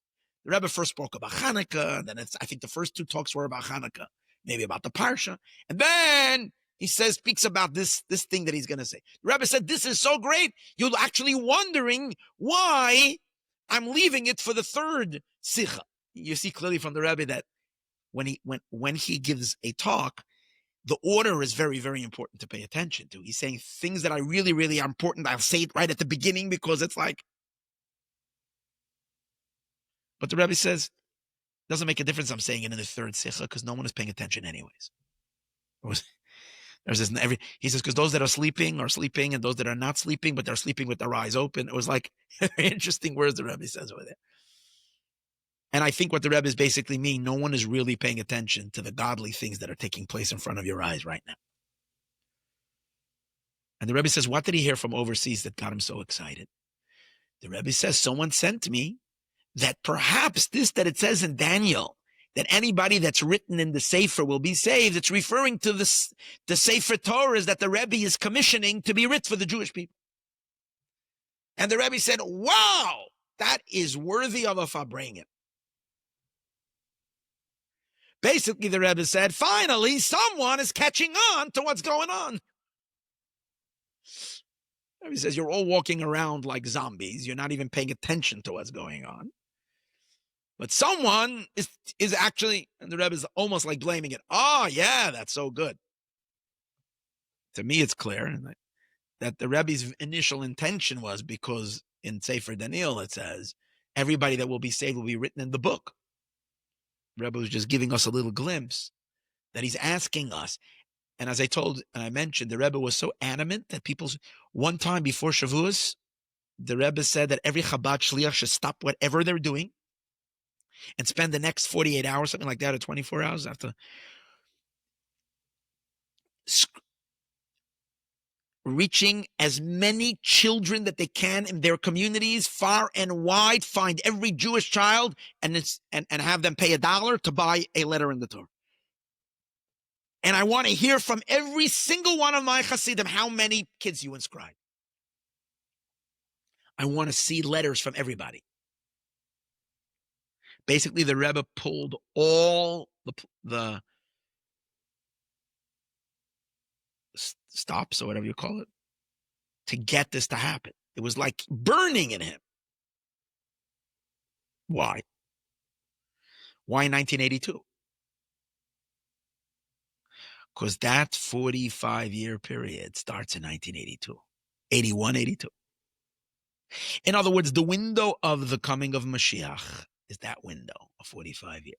From 1290 to 1335. It begins with, and very interesting. In 1982, which corresponds to the year 5742, is the first year, listen closely, that the Rebbe gave a depiction on the name of the year. The Rebbe called Tof Shin Mem Beis, like we know, Tof Shin Nun, which is 5750, the Rebbe called the acronym of the year Tehei Shnas Nisim. It should be the year of miracles. In Tof Shin Nun Aleph, the Rebbe said Tehei Shnas Niflois Erenu. We should see wonders. When did the Rebbe start that? It wasn't done in the Lamids. In the 30s and the 70s, it wasn't done. It started in the 80s. not in 81. It started in 82. With which year? 82. And you know what the Rebbe called Tof Shin Mem Beis? Tia Shnas Bias Mashiach. It should be the year of Bias Mashiach, of Mashiach's coming.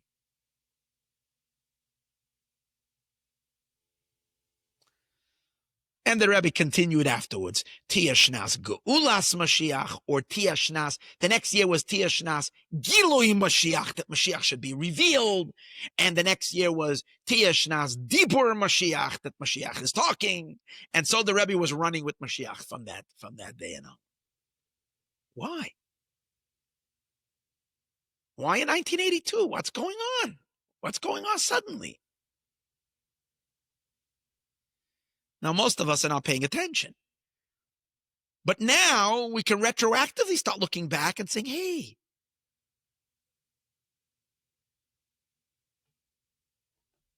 and to really, really stun you all, I take out the next book, which is the Hayom Yom,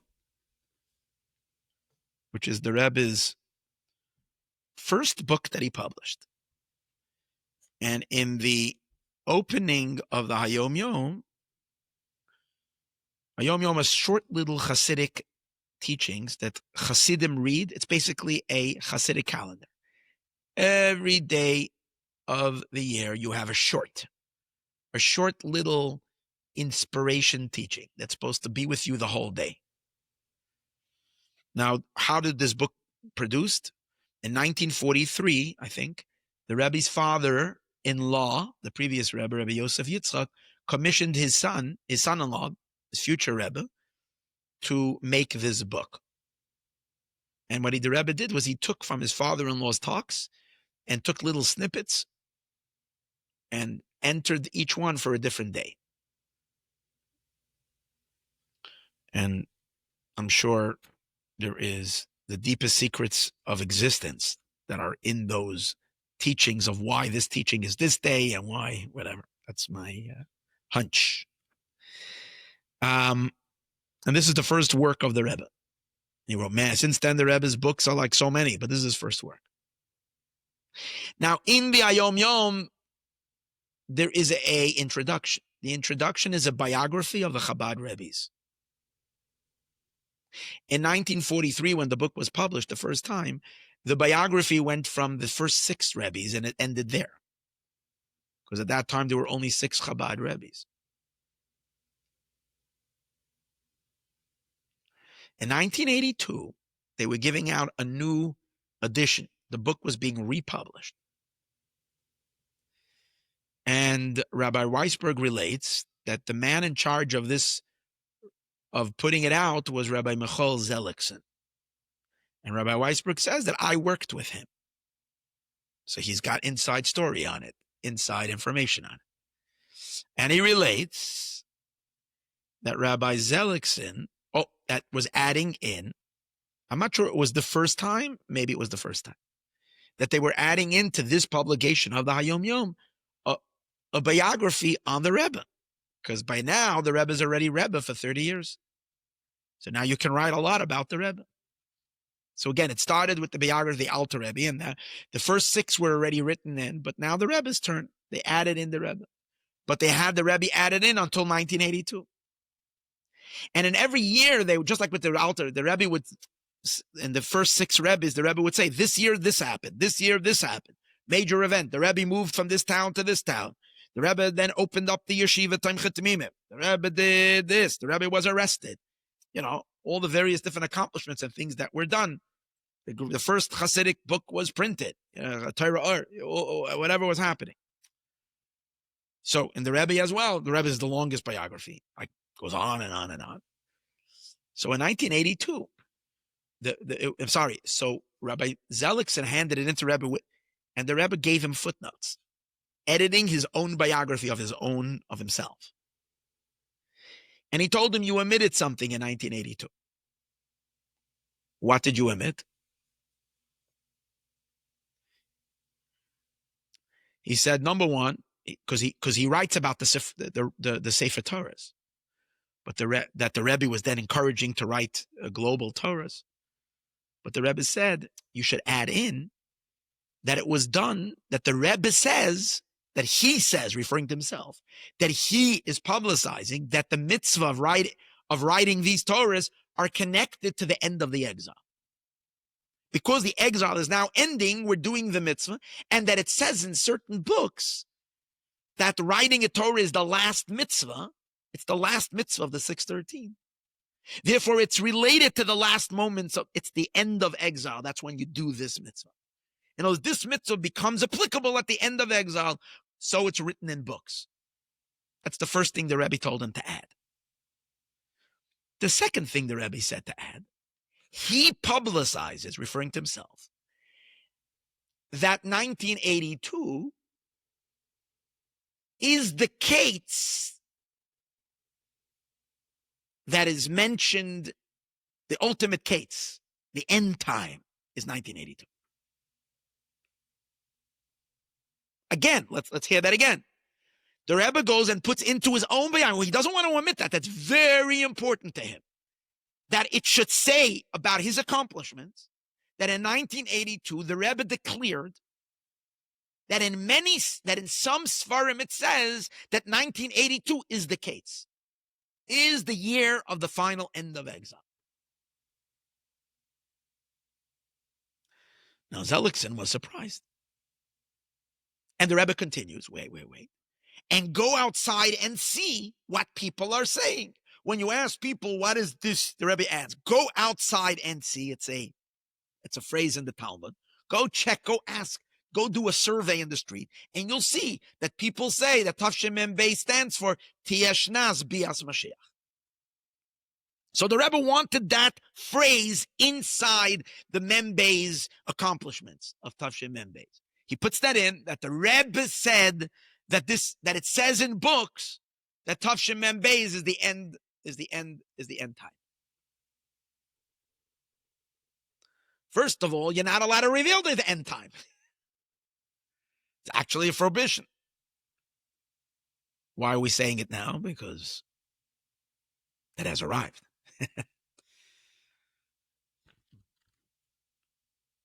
But why is the Rebbe saying it?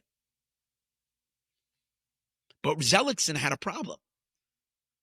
Because the Rebbe said two things in the names of books. The first thing the Rebbe said in the name of books is that the mitzvah of writing a Torah is the last mitzvah because it's connected with the end of exile. Kind of, we have to write Torahs at the end of exile. So Zelickson said, give me the source. Where does it say? Which books are you referring to? Because the Rebbe always put, everything the Rebbe said was always with a source. So Zelickson asked the Rebbe, I hear what you're saying, but give me a source. And then Zelickson asked the Rebbe the second question.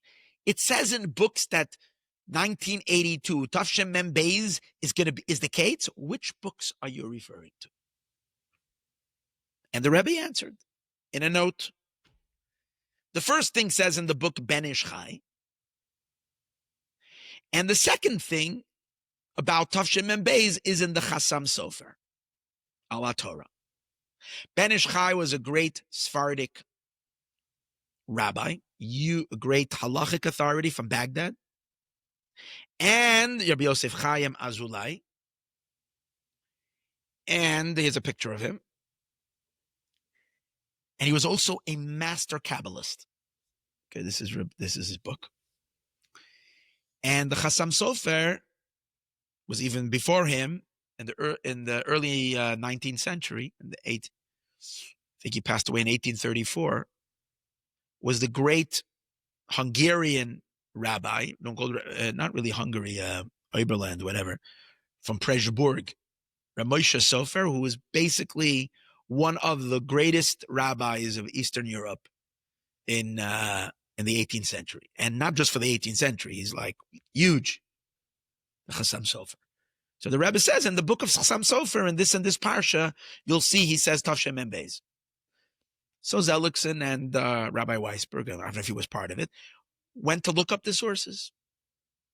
And they find it because the Rebbe said. Actually, this idea about the Sefer Torah being the last mitzvah and therefore it's connected to the end of Golos is the first piece in Ben Ish Chai, in the entire Ben Ish Chai. It's the first teaching in Ben Ish Chai, in Parshas Bereshis. However, what they noticed is that the Ben Ish Chai hardly says it. You can squeeze it into his words, but he doesn't say it. The Ben Ish Chai mentions the fact that writing a Torah is the last Torah, last mitzvah, but he explains that learning Torah creates souls, draws down souls in the world, which hastens the redemption. So very, very difficult to say that he's talking about writing a Torah. And he brings that writing a Torah is the last mitzvah, so that when you're Isaac Torah, when you study Torah, you're actually hastening the redemption and whatever. And when the Rebbe usually gives a source, it's usually a much stronger source. This is a very, very, very poor source. It's almost like the Rebbe was looking for an excuse to hide behind someone, and he found it, and he said, here, look over here. The second source the Rebbe gives for the Chassam Sofer, which mentions 1982 as an end date, they looked it up. The Chassam Sofer indeed says the words Tof Shin Mem Beis, but he's not talking about 1982. He says, the Chassam Sofer gives his own Keitz of when Mashiach is going to come. And he says, it's 1,000 years plus 782. So it's 1782 since the temple was destroyed. 1,782 years since the temple was destroyed, which lands you in the year 1810. So the Chassam Sofer was hoping that in his days Mashiach would come. He lived in that time. In 1810, he was hoping for the redemption. So 1810 in the Hebrew year is the year, I don't know which year it was, Tof Resh Yud, which corresponds to the year, it's 1,782, Tof Shin Mem Beis is 782, since the destruction of the temple. So the Chassam Sofer never says that the year 1982, which is going to be 150 years after the Chassam Sofer, is going to be the time of Mashiach. And yet the Rebbe says, it says in books that Tof Shin Mem Beis. It doesn't say that Tof Shin Mem Beis. It just uses the word Tof Shin Mem Beis. Anybody who looks sees that it's.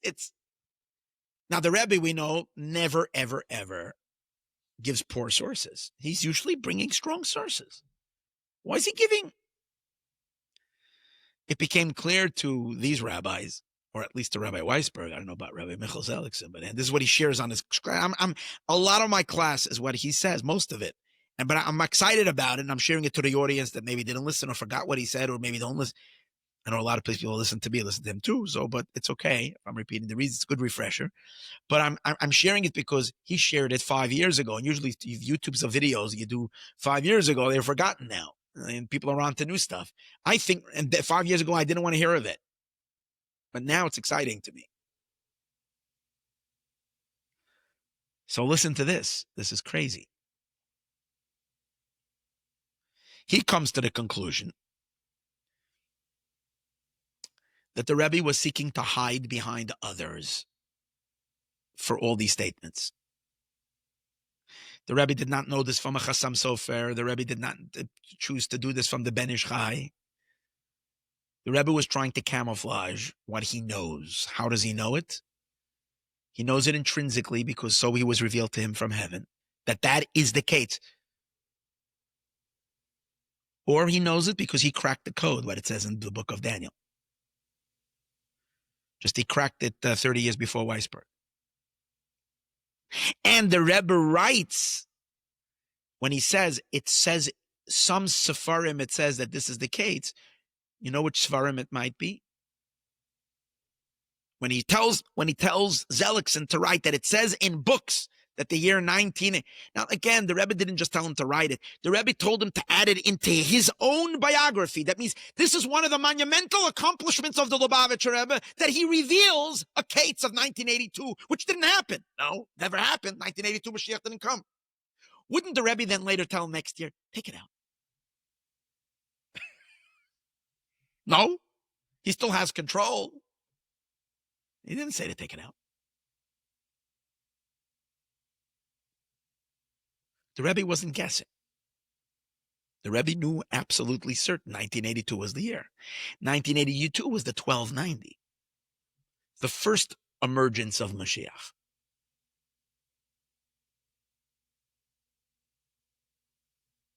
So you'll say, where was he? Where? Well,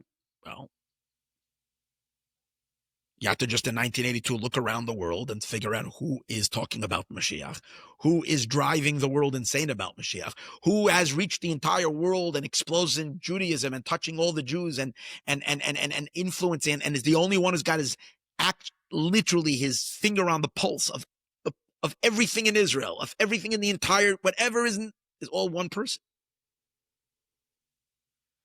The Rebbe was basically revealing himself in 770 in 1982. And that's why from 1982 and onward, the Rebbe went gung-ho Moshiach. The Rebbe didn't want to wait 45 years. Now, there was a concealment on the Rebbe, but that started, not 45. The concealment of the Rebbe started in 1994 in a full, and in 1992 partially when the Rebbe had the stroke. It doesn't have to be a concealment of the 45, but there is a first emergence, and then there is a pulling back, and there is another emergence. And when the Rebbe says, it says in the books, which book is he referring to? The book of Daniel. That's the book. When he says a book, which book? The book of Daniel. And that's the Keitz. And it fits exactly because it's 1290 from when the mosque was, from when the Dome of the Rock was placed on the Beis Hamikdash. So is anybody wondering why there is so much tension now in the world this year? We're in the zone. Now, I was going to continue with something, but I don't have the time, and I will let you listen to Weisberg. And in his initial talks about this, maybe I'll do it in the next class. He reveals the most beautiful, craziest story that relates to all of this. Because he asked the question, the Rebbe said that I publicized that 1982 will be the Keitz.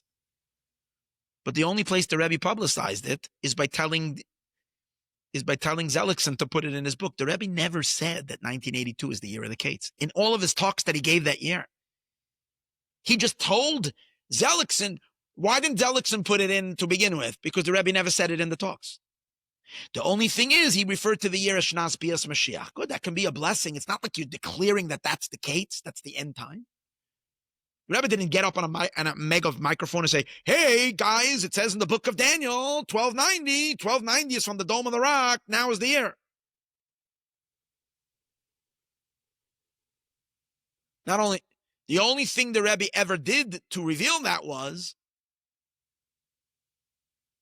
he told Zelickson to put it in his book. Is that what the Rebbe means he publicized? Did he ever publicize it? Yes, he did. There is a sicha, a talk that the Rebbe issued that year. And this is in Likutei Sichos Chelik Chaf, the volume 20 in Likutei Sichos. On page 234, there is an entire sicha. That year, isn't that crazy? That year the Rebbe published, every year the Rebbe would give out a talk. That year the Rebbe published this particular sicha on Parshas Vayechi. Which sicha was it? It was the talk of the Rebbe where the Rebbe spoke about how Yaakov wanted to reveal the Keitz. And God made him, took away that. And the Rebbe explains why did Yaakov want to reveal and why not. A whole long explanation.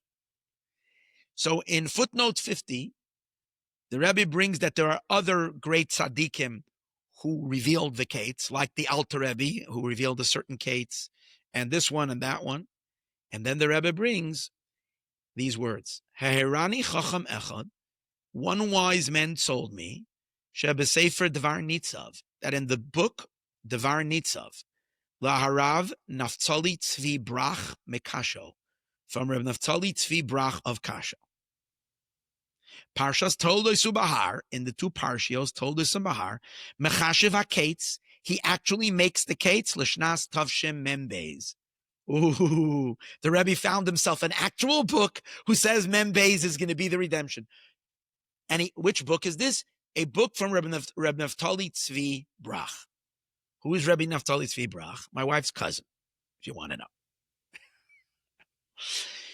My wife's family is Brach.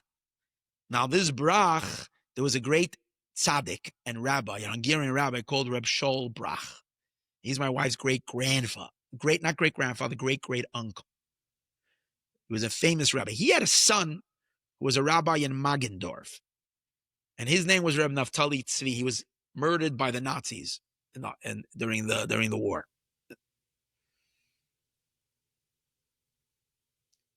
He left writings that was later found by his disciples or whatever.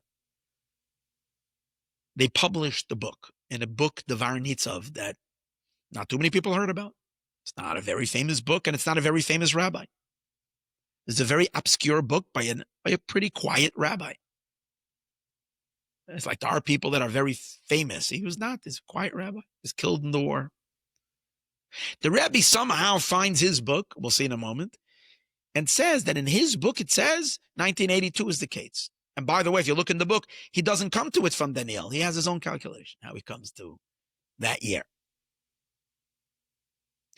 And that's how the Rebbe made good. The Rebbe said that he's going to publicize the Keitz. The Rebbe himself told Zelickson, I am publicizing. But by the time when he told it to Zelickson, he hadn't publicized it yet.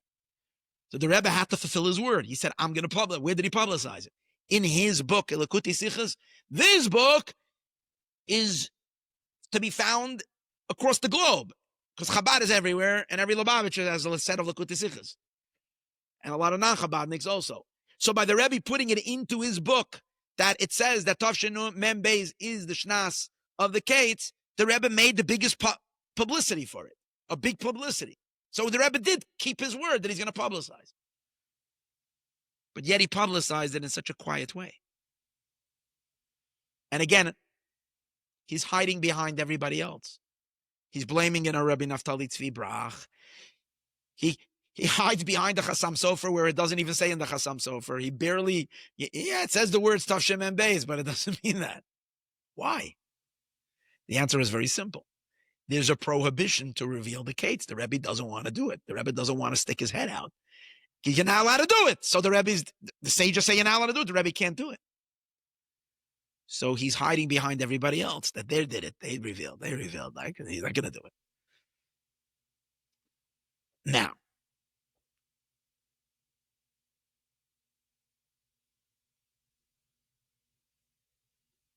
but if you're not allowed to do it, why are you doing it? The answer is there. I guess this is Rabbi Weisberg's explanation. The Rebbe knew that in the end of the 45 years, it's going to be discovered. In other words, the Rebbe knew that it should be revealed. Like this class that we're giving this today is going to be a class that's going to reach hundreds of people, thousands of people, maybe. Rabbi Weisberg's class is going to, which he gave 5 years ago, is going to reach thousands of people. And it's important for the Jewish people to get ready for the redemption immediately. So now, the Rebbe wanted it to be there. If he wanted it published back then in 1982, he could have made a much bigger publicity. He didn't want. He slipped it in because the Rebbe knew 45 years. It's the beginning of a period. And that's why he was demanding, we want Mashiach now, because the Rebbe was hoping he can push it without having to have the Mashiach being revealed, the Mashiach being concealed. As the leader of the generation, he doesn't want to put us through that misery. He wants to accelerate the redemption.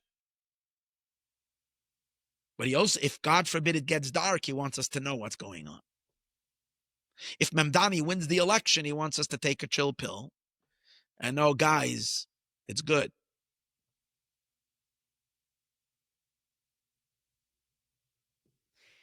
How did the Rebbe get this book? I'm going to finish. I told you I'm not going to tell you the story, but it's such a good story, I have to tell you the story. Again, I heard this from Rabbi Weisberg on that shiur. And here's the story. The Rebbe writes over here, a chacham, a wise man, showed me the book Devar Nitzav. Who is this wise man that the Rebbe is referring to? So Weisberg relates the story as follows. And it's connected to my family. I took a special enjoyment because I'm connected to this story through my wife's family and through my own family. Isn't that interesting? And I'm the big Mashiach addict. And yet I'm connected to this story. How? My wife, I told you, is a great niece or a cousin to this Reb Naftali Tzvi Brach. My wife's mother's name is Brach. Straight up to this family. And the other side of the story is as follows. Exactly a year ago, I went to Poland to visit my ancestor, first time ever. So I stayed in Krakow, and then we drove out about 45 minutes, an hour, to a little town called Dembitz. That's where my family was hidden by a Polish doctor in an attic, 13 people from 1942 to 1944. A miracle, they were saved. So the first time ever last year, I went to see the city and the town and the whole thing.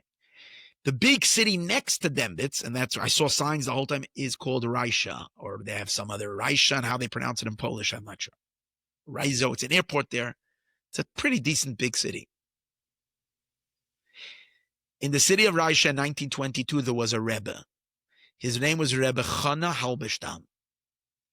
He was a grandson of the Tzanzer Rebbe, Reb Chaim of Tzanz. And he was known as the Kolishitzer Rebbe, because before he came to Raisha, which is a big city, he was rabbi in Kolishitz.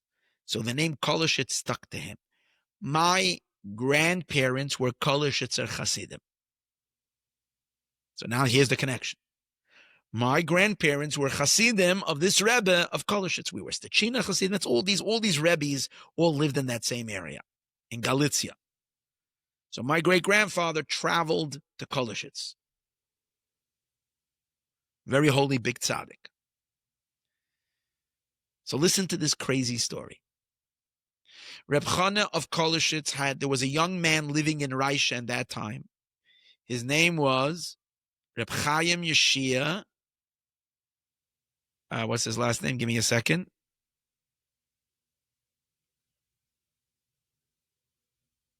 Chaim Shia, Reb Chaim Yeshua, but what's his last name? Oh, I can't believe I forgot it. I'm so upset. Chaim Yeshua something. Pshemish. Reb Chaim Yeshua Pshemish. Pshemish was his last name. He was a young man. He had a beautiful voice. He was a chazan. He sang beautifully. And they loved when he just gotten married then. He was 22 years old, I think, at that time. And he would, and people loved, but he was also someone who just had a heart of gold. And when there were ever anybody in town who was in trouble, for every reason, needed money, a couple needed money to pay the rent, or someone needed money for the wedding, or he would make it his business to raise the funds. He would collect for people. He was always busy helping Jews. He was a heart of gold. But he also had a beautiful voice, and he knew how to sing beautifully and whatever. One time, there was a Jew in that town who fell into legal trouble and was arrested, and he needed money to post bail or to pay a fine and go out of jail completely. He didn't have the money, so Reb Chaim Yeshua was trying to raise the funds for him. And as hard as he tried, he couldn't come up with the money that he needed, and he was very frustrated. Not knowing what to do, he went to the Rebbe of the city, the great rabbi, the Kolishitzer, and he said, Rebbe, I'm trying my best. I can't raise the money. So the Kolishitzer Rebbe said to him, Chaim Shia, I'm going to give you a good plan. He said, Purim is coming, and I have a great idea. In the towns in those days, was a custom, and they do it still in many Hasidic Rebbes, courts. They create a comical Rebbe for the day. That means called a Purim Rebbe. He becomes a Rebbe just for Purim. He dresses the garb. He wears the shtreimel, the whole thing, and he wears the white the kaftan, and he has a gabbai, and he basically plays Rebbe. And he's usually takes someone who's funny. So he can say Torah. When he says Torah, he says comical Torah. Not Torah that's just like really funny and weird and silly, and that's called Purim Torah. But on Purim, he makes merry and everybody treats him as a Rebbe. So Reb Chaim, so the Rebbe said, I'm going to let out a thing in the city that this year you're the Purim Rebbe. You're going to be the Purim. You have a good voice. You'll sing. You'll entertain. And I'll say that your blessings are going to be fulfilled. Now, everybody knew that Rabbi Chana Kalashitz was a big tzaddik, and his blessings will be fulfilled. He said, I'm giving over power to you, basically. He said, I'm going to let the city know that your blessings are going to be fulfilled. So people will come for blessings, and like the style they used to do by Rebbe's is that people would drop a check. That money, you will be able to raise the money. And Chaim Yeshua got very scared. He didn't want to do it, but the Rebbe said, no, you got to do it. He agreed. But he thought it wouldn't work. Purim came, and he started doing it, and everybody loved this Chaim Yeshua because he had a great voice, and they wanted to hear him, and it turned out to be the best Purim. And a lot of people and he was giving blessings, and he made a killing. He made a lot of money. And he ran, and he got to the authorities. He gave the bail, posted the bail, got this Jew out. And he was ecstatic. He left. He went back to the Kolashitzer Rebbe to thank the Kolashitzer Rebbe for the good idea, and to tell the Kolashitzer Rebbe that he got it, that this Jew is out of prison. The Kolashitzer Rebbe was smiling from ear to ear, and he said to him, I'm so thankful to you that you brought me such good news of a redemption of a Jew.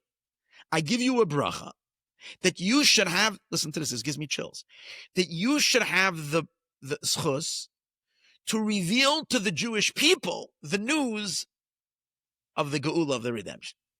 I bless you because you brought me the news of a Jew being taken out. You should have the merit to bring to the Jewish people the Besura that Mashiach is coming.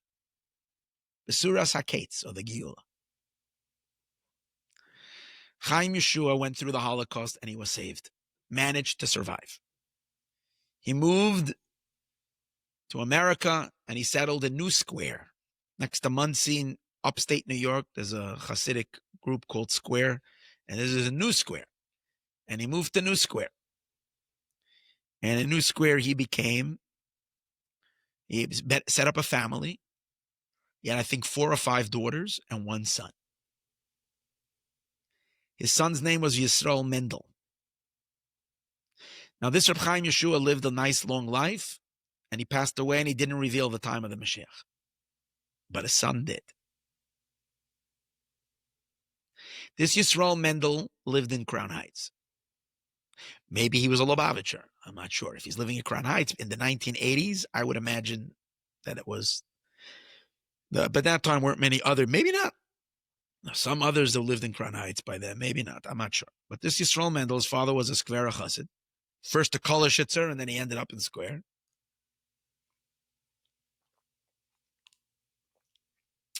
This Yisroel Mendel had the book Devar Nitzav. This book from Rabbi Shaul Brach. And he saw Tof Shin Mem Beis. He thought, who would appreciate that Tof Shin Mem, that this rabbi from before the war wrote in his book that Tof Shin Mem Beis is going to be the redemption? Who would appreciate? He was in Crown Heights. He said the Rebbe would appreciate. So he went and he made a copy of that page or whatever, or he gave the whole book, I'm not sure. And he sent it into the Rebbe that in the book Dvar Nitzav from Reb, the son of Naftali Tzvi Brach, who died in the Holocaust. His book, it says Tof Shin Mem Beis. That's what the Rebbe used when the Rebbe says, a chacham echad, in Sefer, showed me who's the wise man who showed him. It's this Yisroel Mendel, the son of Reb Chaim Yeshua of Pshemish, who the Kolashitzer Rebbe told him that you're going to merit to reveal to the Jewish people the coming of the Mashiach.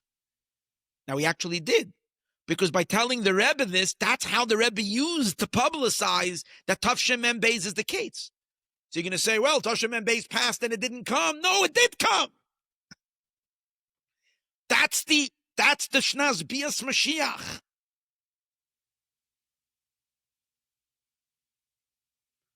There was a dark period told to us in Daniel that in that dark period it's going to get very dark.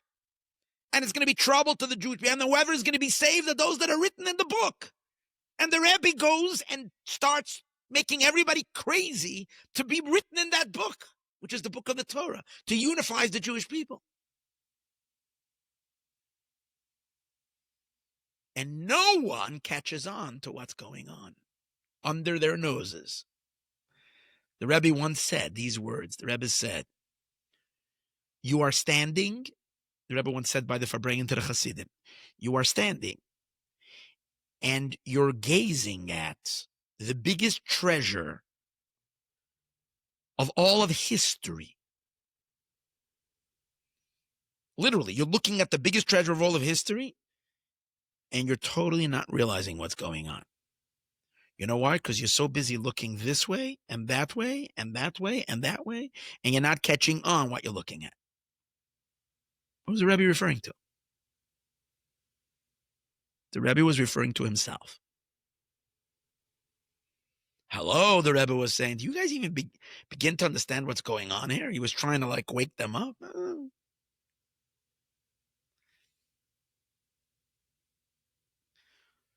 So what's the good news? The good news is the 45 years are coming to a very, very, very quick conclusion. We're in the year 44. We're in the year 45. Whatever. We're there.